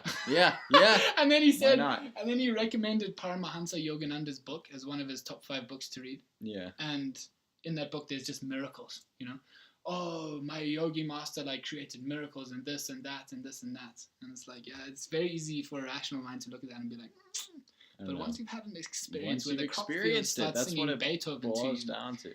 Science kind of goes out the window a little bit, because you're right, this is just unexplainable. But this did happen. Yeah. Jordan Peterson, again, great video he did on YouTube about DMT. And he says, it's very hard for scientists to study people and ask them about their experience because on one hand, it's just crazy what happens. But on the other hand, he's like, everyone they interviewed it was the same thing. So there is truth. Some of my friends who've had ayahuasca experiences come back totally changed, I know. Well, and think about what DMT is. I was so happy that Trent brought it up where he said when his mother was dead for 2 minutes, that's what happens in your brain is DMT. Yeah. And it's already there in your brain, in the universe, and everywhere. That's right. You guys are talking about near-death experiences. Yeah. My father as a doctor, he's helped people on the other side. And it's like you can't scientifically prove what he experienced, but what I like about his story when he helped his mother cross the other side when she passed away and Trent's mom experience is that it's totally different. It's not like this glow of white light and you're in heaven and you see your family. It's like that you're alone. In my mother's experience, she was seeing all her previous lifetimes. My dad believes in reincarnation. So, okay, the scientists might be like, well, how do you know what's the previous lifetimes? You don't. But he was seeing things of her that he'd never seen, right? And she was alone. Her family wasn't there. He kept telling her family would be there. They weren't. Damn. Pretty deep. Damn, that is pretty deep. NDEs are fascinating, man. I had this obsession with NDEs. I was trying to get as much information on it as possible. I was so fascinated by them. Because, the people who do have NDEs come back different. They're transformed, totally different. Absolutely. And the greatest... Yeah. Death of mind as well. Death of mind. Death of content and consciousness. I consider that to be just as much an NDE as anything, Just gives you a different perspective. All these images. Because thought is so good at placing images before you and reality. What happens when the images go away? It's like this Zen. In Zen they also have this saying where it's like when the moon... Don't talk about cause and effect. When the moon... is reflected on the water. Don't say that the moon reflected. It's just perceptually, if you just look at it, instead of trying to figure it out, how it happened, there's like this subtle, wise spark that comes into you. It's like, I'm not separate. I'm not separate. But it's not my thought that's telling me that.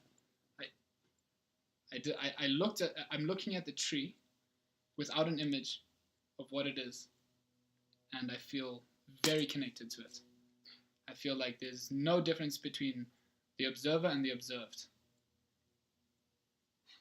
Silence, And I think that's like, that's what I love. That's what I'm interested in. Yeah. I wanna have those peers in being, truth of being. Truth of being. That's what like really fascinates me, and I think that's what enlightenment is. It's the truth of being. It's not like, it's so different to like philosophical truth or scientific truth. It's the truth of being, which is totally different new dimension, totally different dimension of working and seeing reality and connecting with reality. But yeah, that's actually quite an incredible insight to come to. Self-realization, the truth of being. Yes. No, it sounds like the title of the book. That's a great definition. Yeah. Truth of being. Yeah. There we go. For some reason, when you said the truth of being, I was thinking of Milan Kundera's book, The Unbearable Lightness of Being, and that's like a pretty profound book. I need to reread it, but... It's a great one. Existentialism. When I studied philosophy, I did a lot of existentialism as well. Right. And Milan Kundera's. Many of my philosophy instructors recommended that book to me. It's a great Loved book. it. Yeah. You should look into. I think you would like existentialism. Oh, for sure. One of my regrets is that I'd originally done a BS in finance economics, got in a fight with the business school, switched to BS in economics, graduated a semester early in December. I wish I had done economics and philosophy. Yeah. I really do, because you would be a great. When I take philosophy classes in France, I had this Oxford professor. I was studying abroad in Aix-en-Provence, a little school, but we had an Oxford professor there, and me and him just connected. Yeah. And I'm like, this is the education I've been like yearning for. Yeah, dude, philosophy is fantastic, man. Yeah. Philosophy, if you take philosophy far enough, it's a very analytical tradition, and I struggled a little bit because I was dipping more into the formless, but no, but it's important, fantastic. I think, to have both. Very important. I remember writing a paper. I actually wrote a paper on the mystical experience, and I came to that very insight, how I was able to explain my experience and put an argument on my paper, which was able to, I came up with a valid and sound argument for an experience I had that was mystical. Right. And that was amazing, and I came to some incredible insights. And, looking at like the work of Bertrand Russell and reading about the history of mysticism and what other people think about it, and just gave me this like rich understanding of how I can express my own understanding of mysticism in a way that isn't like far out. And I can very much well prove to you that this could be something that's very intriguing for you to look into, for you to understand, not just me. I'm not trying to just prove this for myself. It's like, if you're interested in this, I now have the ability to write a paper and give you some information on why it is interesting. So. Absolutely, no, reason. I took 4 philosophy courses, and I really, I love 3 of the 4. One of them was different. It didn't feel like philosophy. It was called Philosophy of Human Rights. It felt more like an indoctrination than a course. I was taking 2 philosophy. This was last semester, so I took 2 philosophy classes to round out my electives, and one of them, it was like a tale of 2 classes. It's like philosophy environment. The professor looked like Jane Goodall. What? Really high tech with like her expertise is like computer science, logic, math, like just super all intense around. Logic. Yeah. Just she put it as like logic, then math, and physics, and that's like how this orders. So it's like premise logic. 1, premise 2. Yes, she trained me how to think like a philosopher in a sense, but it's a totally open-ended discussion class. Philosophy environment was the title of the class. Great course, and anyone could say anything. Yeah. And then, but you got to defend yourself, and you have discussions. Yeah. Beautiful. Philosophy of human rights. I did not say a single word the entire class because I just did not want to get in trouble. Yeah. And it's like, Thomas, if you just shut your mouth, don't argue about it. Because my economics background, the economics background, and he was saying, I have an opinion on the wage gap that you're not going to like, which my opinion, by the way, it's not saying that the wage gap is bullshit. It's just saying, let's unpack it. Let's unpack every variable. It's a multi-regression analysis. Yeah. Okay. And then one time, it was such an emotional class. And again, I think I mentioned this last podcast, there's nothing wrong with emotion. It's just when it muddies your logic a little bit and reason, it's troublesome. So one person in my class was talking about how the human right violations by the factory that makes the iPhone, right? totally serious human right violations. People were jumping off the building. It's horrific. But she was so emotional about it and so like, I hate this factory, that the economist and contrarian in me want to be like, well, let's form an argument defending them, because I was so blown away by just how biased it was that I'm like, well, let's explore this a bit. And what blew my mind in her presentation is when she kind of brushed over it, and I'm like, this is the most important part. You just went over it, which was people really want to work there because there's no alternative. Yeah. So the solution isn't shutting down this factory, which would cause massive unemployment. It's building a different factory that has proper human rights. And she reacted probably. Did you say? I didn't say anything. Oh, okay. I didn't say anything. She was like ready to cry. So no. I don't want to cause any more harm, but at the same time, like, I'm kind of causing harm by not saying anything, because like, this is so important. It's like, okay, if the goal, if we have, me and her have the same goal, which is to end those human rights violations and reduce suffering, well, we need to have an open discussion about how to go about that. You can't be set in your ways. Let's figure out a way to Because if your solution is to burn it or to like shut it down, well, let's think about the ramifications of that. Because I remember economists would talk about like the good of sweatshop, workshops, which are horrible things. But then it's like this idea where it's like, but the alternative is even worse. Like if you just shut it down, that's a terrible solution. And we need people to think about that. Yeah. We need people to think about the ramifications and consequences. That's what economists do, which is why I really like the discipline. I really appreciate that, man. I've got a lot of appreciation and respect for people who are doing that. Seriously, it's really important work, it sometimes is a thankless job, and it's a tough job. It's practical. It's practical, dude. That's so important as well. I'm so in philosophy, that was the one thing that I didn't really enjoy, that we talk about abstract things, especially when we talk about metaphysics and religion and God. It's all abstract. It's like no one's got the courage to go and experiment it for themselves, so they all provide arguments of how God could or couldn't be true, or how this could be true, metaphysics, blah blah blah blah. And it's like, well, let's make it practical, and I think that's great what economists do.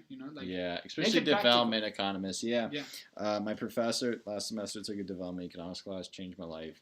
He doesn't just talk the talk or teach the. He's not as a teacher. He does it. He's worked with so many countries, third world countries, and I think his favorite is Bangladesh. That's what I did my thesis on. And BRAC is like one of the biggest nonprofits. Not many people know about it, but basically they totally transformed Bangladesh. So I studied it, right? I looked at the data. What does the data show? When they were independent, the number of women in the workforce working was like 10%, 20%. Now it's like 80. Wow. Like what? Wow. Can you like just highlight that for a second? That's like amazing. How did that happen? Wow. And it was like in the 60s or 70s, like you see the graphs, like it's like, whoa, what happened? Almost bridged the gap right then and there between men and women. Happened, Seriously, I couldn't find the reason why. Part of it was maybe whoever did the statistics did a sloppy job, maybe. But that's why regardless, yes.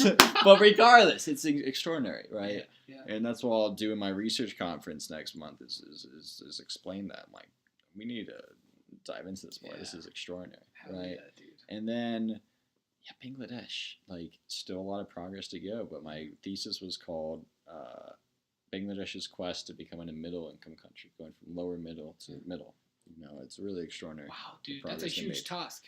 And an incredible one to be. I wanted to identify the relationship between higher education of women and economic development for the entire country, and it's so obvious. And that's what Professor Smith, Stephen Smith, he wrote the textbook that they use for economic development across the country, and he wrote a book called Ending Global Poverty. Great book, totally unknown to mainstream audiences, non-economists, but very readable, very good book. I recommend. And he signed it for me. Like that's like I want to put on my museum glass. He really inspires me. He deserves a Nobel Prize, honestly.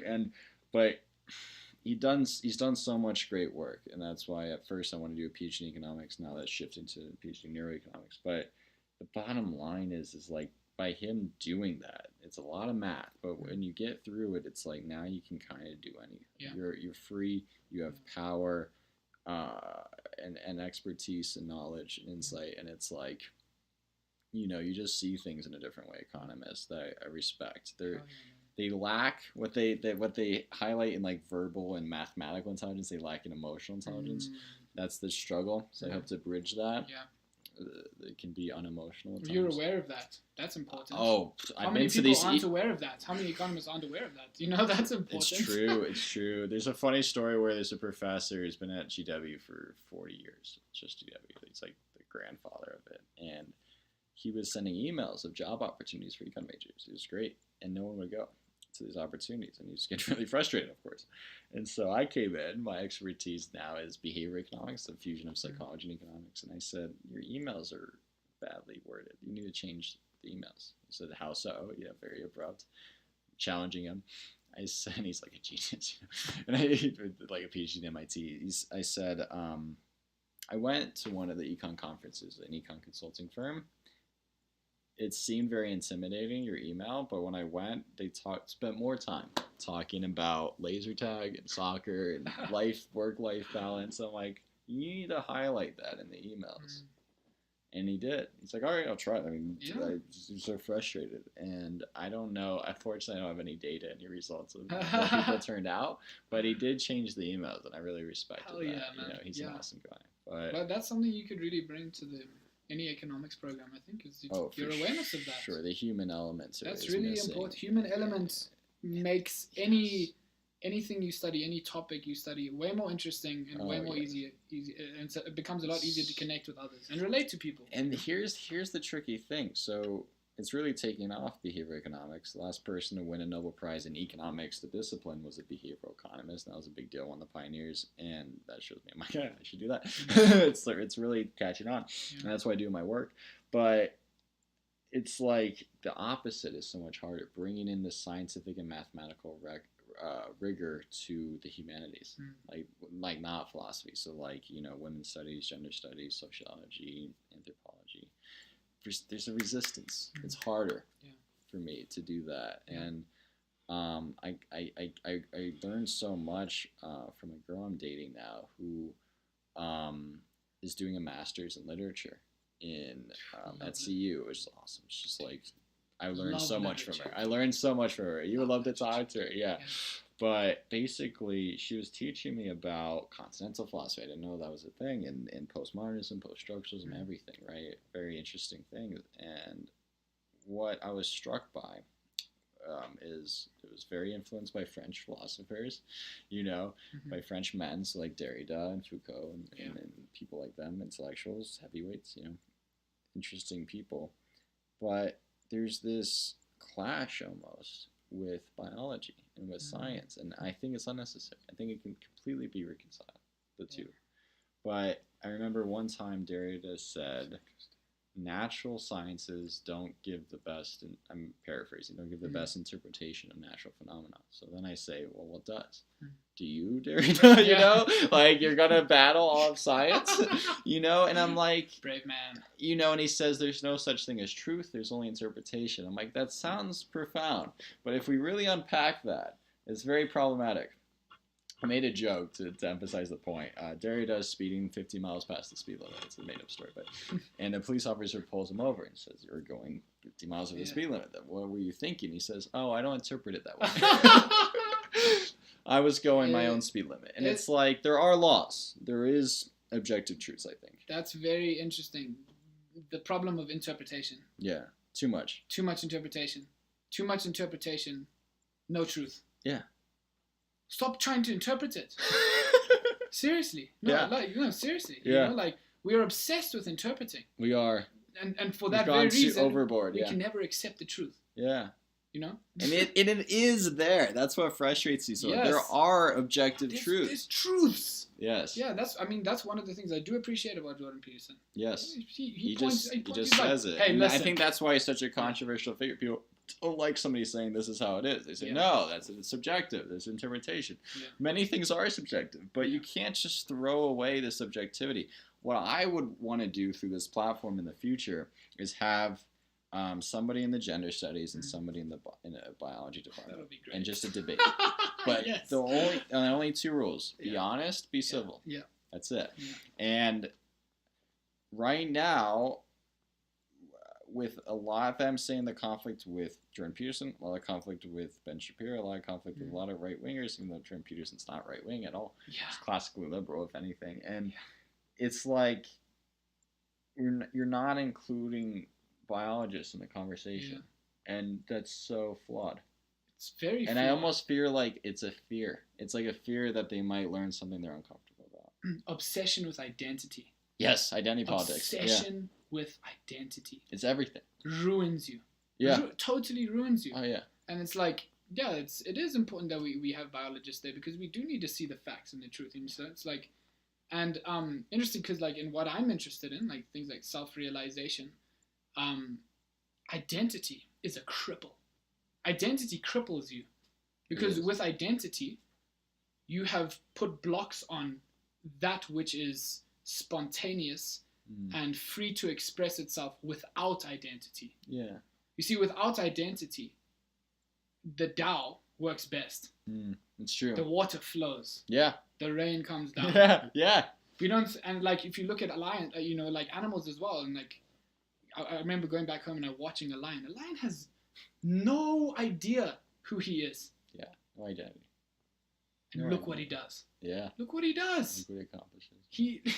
He sits and he's royal, and there's a knowingness to him, because he's not hindered by the idea of who he thinks he is. And the idea of who you think you are is never who you really are. It's so true. You know, no, and that's so like true. that's really important. It and is. I think it's so interesting that we bring this up, because it's like, stop obsessing over identity. It's become an obsession. It's become, I think, a huge problem. And I've always, the whole contrarian streak in me, it's like I've always seen myself as an individual on every level. And I reference it in the first podcast, I'll reference it again. The Harvard psychologist, Stephen Pinker, he just nailed it. He said, if you come across a society where everyone thinks the same, they all agree, run away. You know, and I can't reiterate that enough, because I see that happening now in college campuses. It's like hive mind. And it's everywhere. It's not just like, well, it's conservative too. It's everywhere. And hive mind terrifies me. Yeah. It absolutely, I've seen it in action. Like when you're the only person who disagrees with a group, like how you feel, like totally random example, but testament to it. When I was in 7th grade, I was in a biology class, and I told people, I said, milk isn't that good for you. And it's like I had just said the most sacrilegious, the most offensive thing they had ever heard. Crazy. Calcium. They saw I was crazy. They actually thought I was crazy. Because I have my own beef with milk being lactose intolerant. But I was just saying, you don't need it. Like we're the only mammal that continues to consume milk, right, when we're adults. Yeah. And they were like, they looked at me like I was insane. Literally everyone in the classroom. And I'm like, I need to get out of this country, first of all. But my dad, this is what he tells his patients when he says, you're allergic to milk, this is why you're having these allergies, right? You need to stop. And they're like, well, how do I get my calcium? Because that's what you were taught when you're young. Calcium milk, calcium milk. He's like, where do you think cows get their calcium? Yeah. Grass. Dude, I think one thing we can both agree with here as well is that there's a way to meet people in compassion and provide the facts. You know what I mean? Like, let's if someone you come up to, and we've got a disagreement, say, right? And like the biology and the what's the other section we were talking about? So there's a disagreement between the biologists. Or you just want to get a biologist to speak with exactly. Yeah. We need to have immense compassion. Yes. While putting across a point. Yeah. And find a way to change their mind still. You know, like immense compassion. Or even entertain, not even change their mind, just entertain a contrarian thought, like something that is totally outside their purview. And this doesn't just apply to postmodernism, it applies to most groups. You know, I remember it took 6 rejections from fraternities for me to realize that I love being a GDI, a goddamn independent. You're goddamn right. But in America, the whole fraternity culture, I mean, USC and CU, I mean, it's huge. Yeah, it's a cult. And I have a lot of friends in fraternities, and I don't have any beef with those rejected from a lot. It's just, it took, like, the universe so hard to get into my head that this is not for me, you know?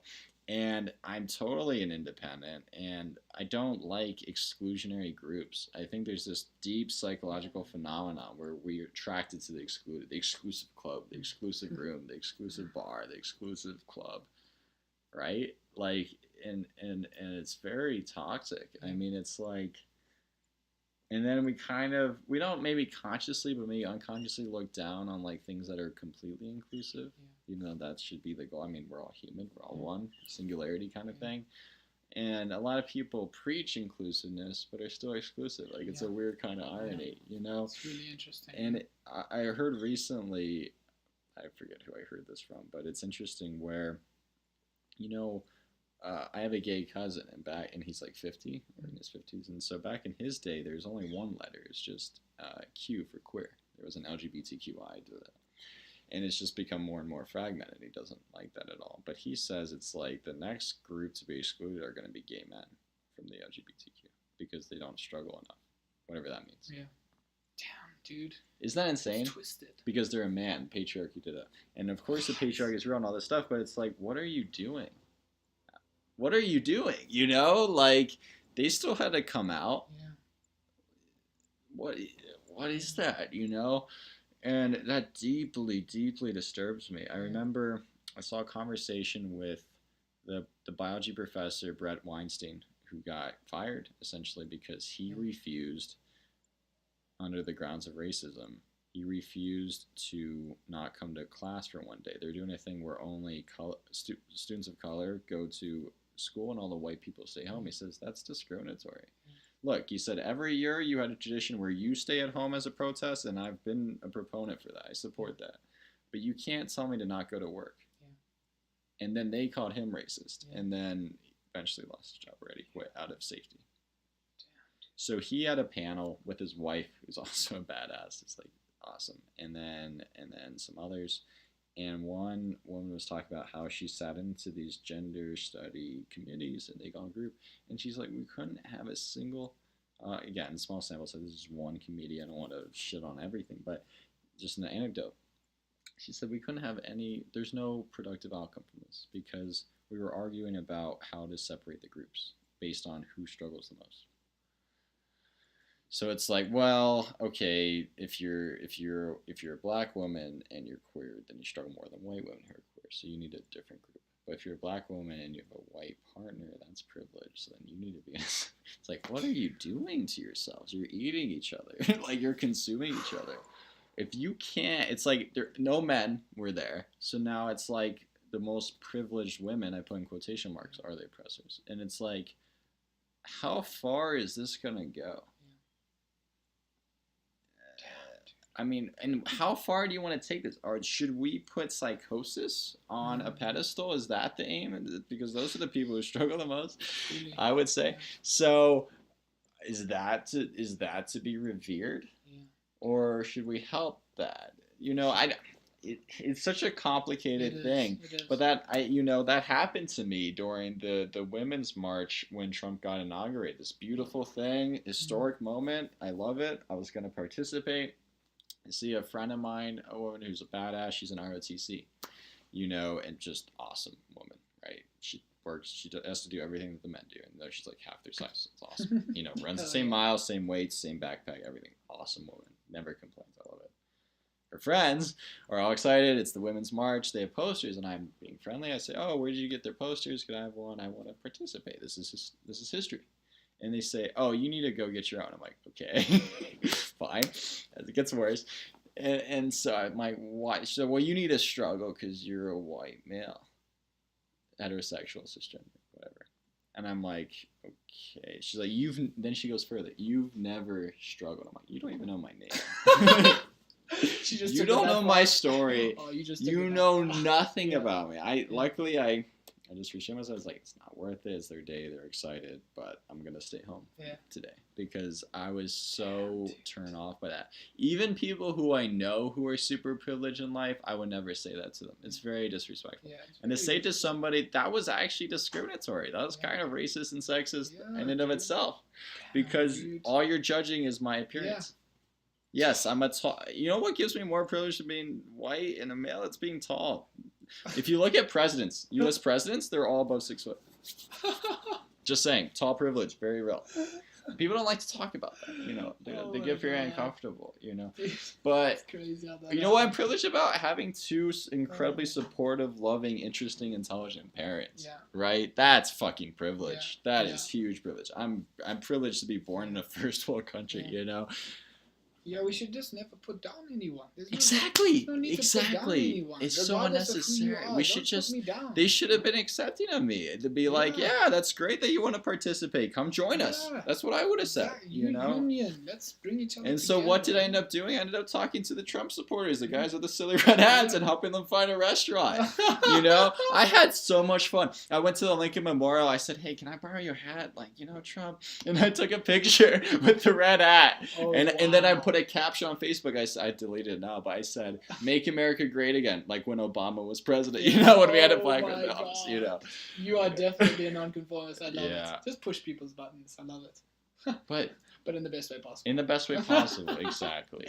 We need that, I think, more. No, 100%, man. So I'm glad we're on the same page on a lot of things. Yes. It seems like, because again, to remind the audience, we haven't talked really before, so this is the first time. It's crazy, man. This is so good. I'm really gonna share this with as many people as I can. I mean, this is just brilliant. I've really loved our conversation. Yeah, I mean, too, we've brother. covered so much. Yeah, you know, fantastic, man.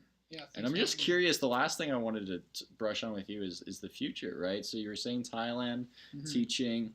What other plans do you have? Because you are an extraordinary human. Thanks, brother. I appreciate that, man. It means a lot. Yeah, man. I think Thailand's. So I leave Thailand on the 4th of May, to go teach English. I think about 5 months. I'm going to be in central Thailand, and then I'm hoping to go to Nepal and India after that. I'm gonna do I'm just gonna head out there by myself, man. I'm gonna go to a few ashrams, explore this depth inside of me that resonates so much with the Eastern culture, and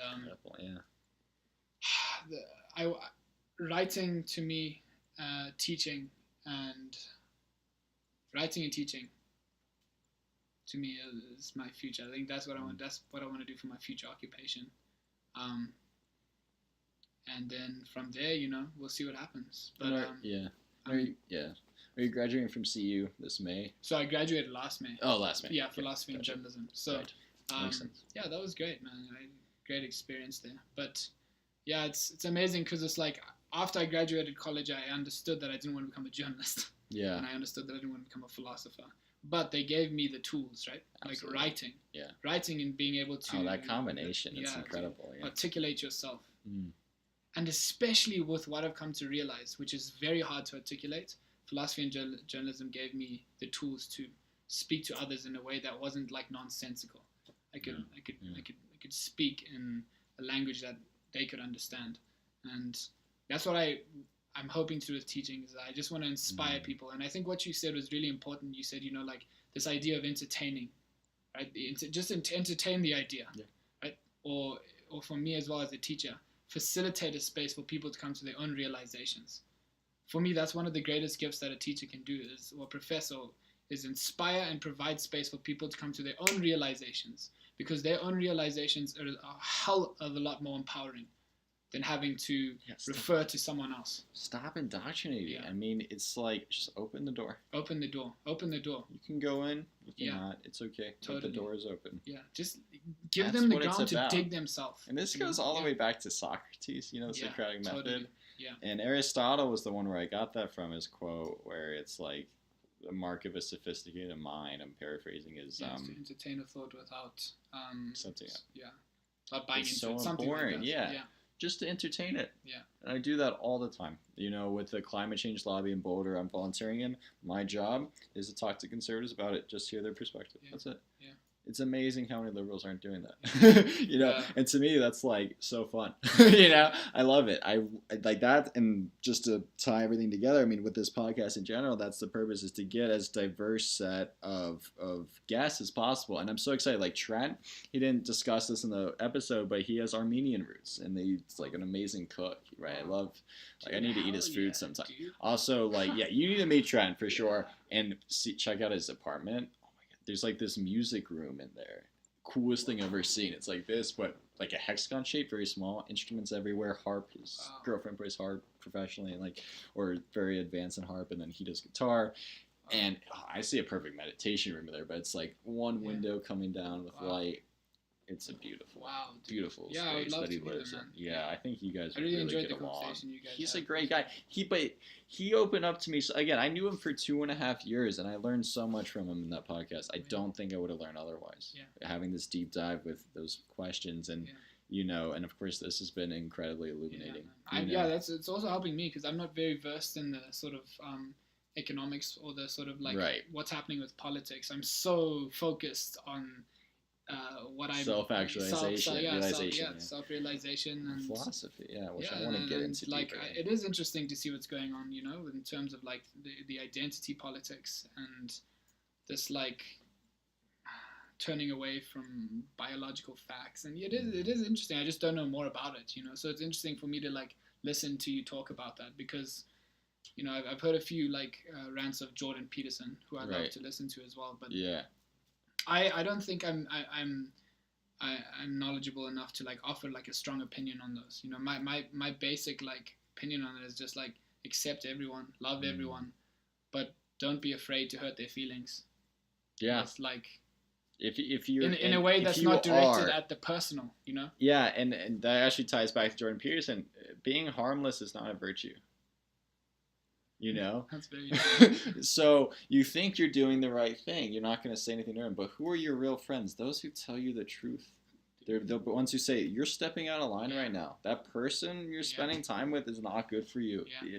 This new habit you've developed, I don't like it. Yeah. That's what a real friend does. 100%, dude. There's this beautiful story. Muji, who's one of my favorite teachers as well. There's this story in his book called White Fire, and in sort of what's happening in the spiritual community is there's also like the rise of the feminine, and it's also kind of I feel it at least to kind of like be undermining the divine masculine. Yeah. And what's happening is that there's this story of this woman walking as it goes in the forest or the path of existence. She's walking in there, and her heart's open.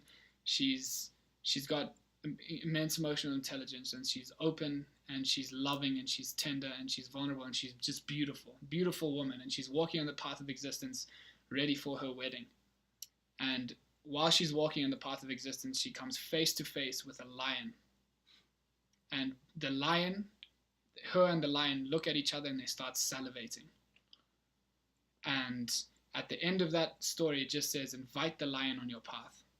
But you see, the lion has to go with, you see how those two have to both go together. The lion, which represents courage and strength and like the ability to like go forward and like you say, like tell the truth, And then on the other side of that, the lion needs to be accompanied by this beautiful, vulnerable, open, emotionally intelligent, feminine energy.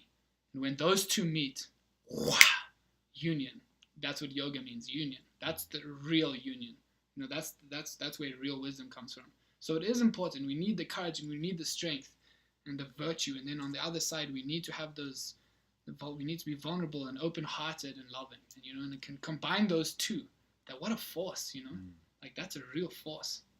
Yeah. So, no, and to conclude, I would just say with conversations like the one we had today, that brings us one step closer to that. So totally, dude. Yeah. I'm so glad that people are listening to this, that this will be shared again.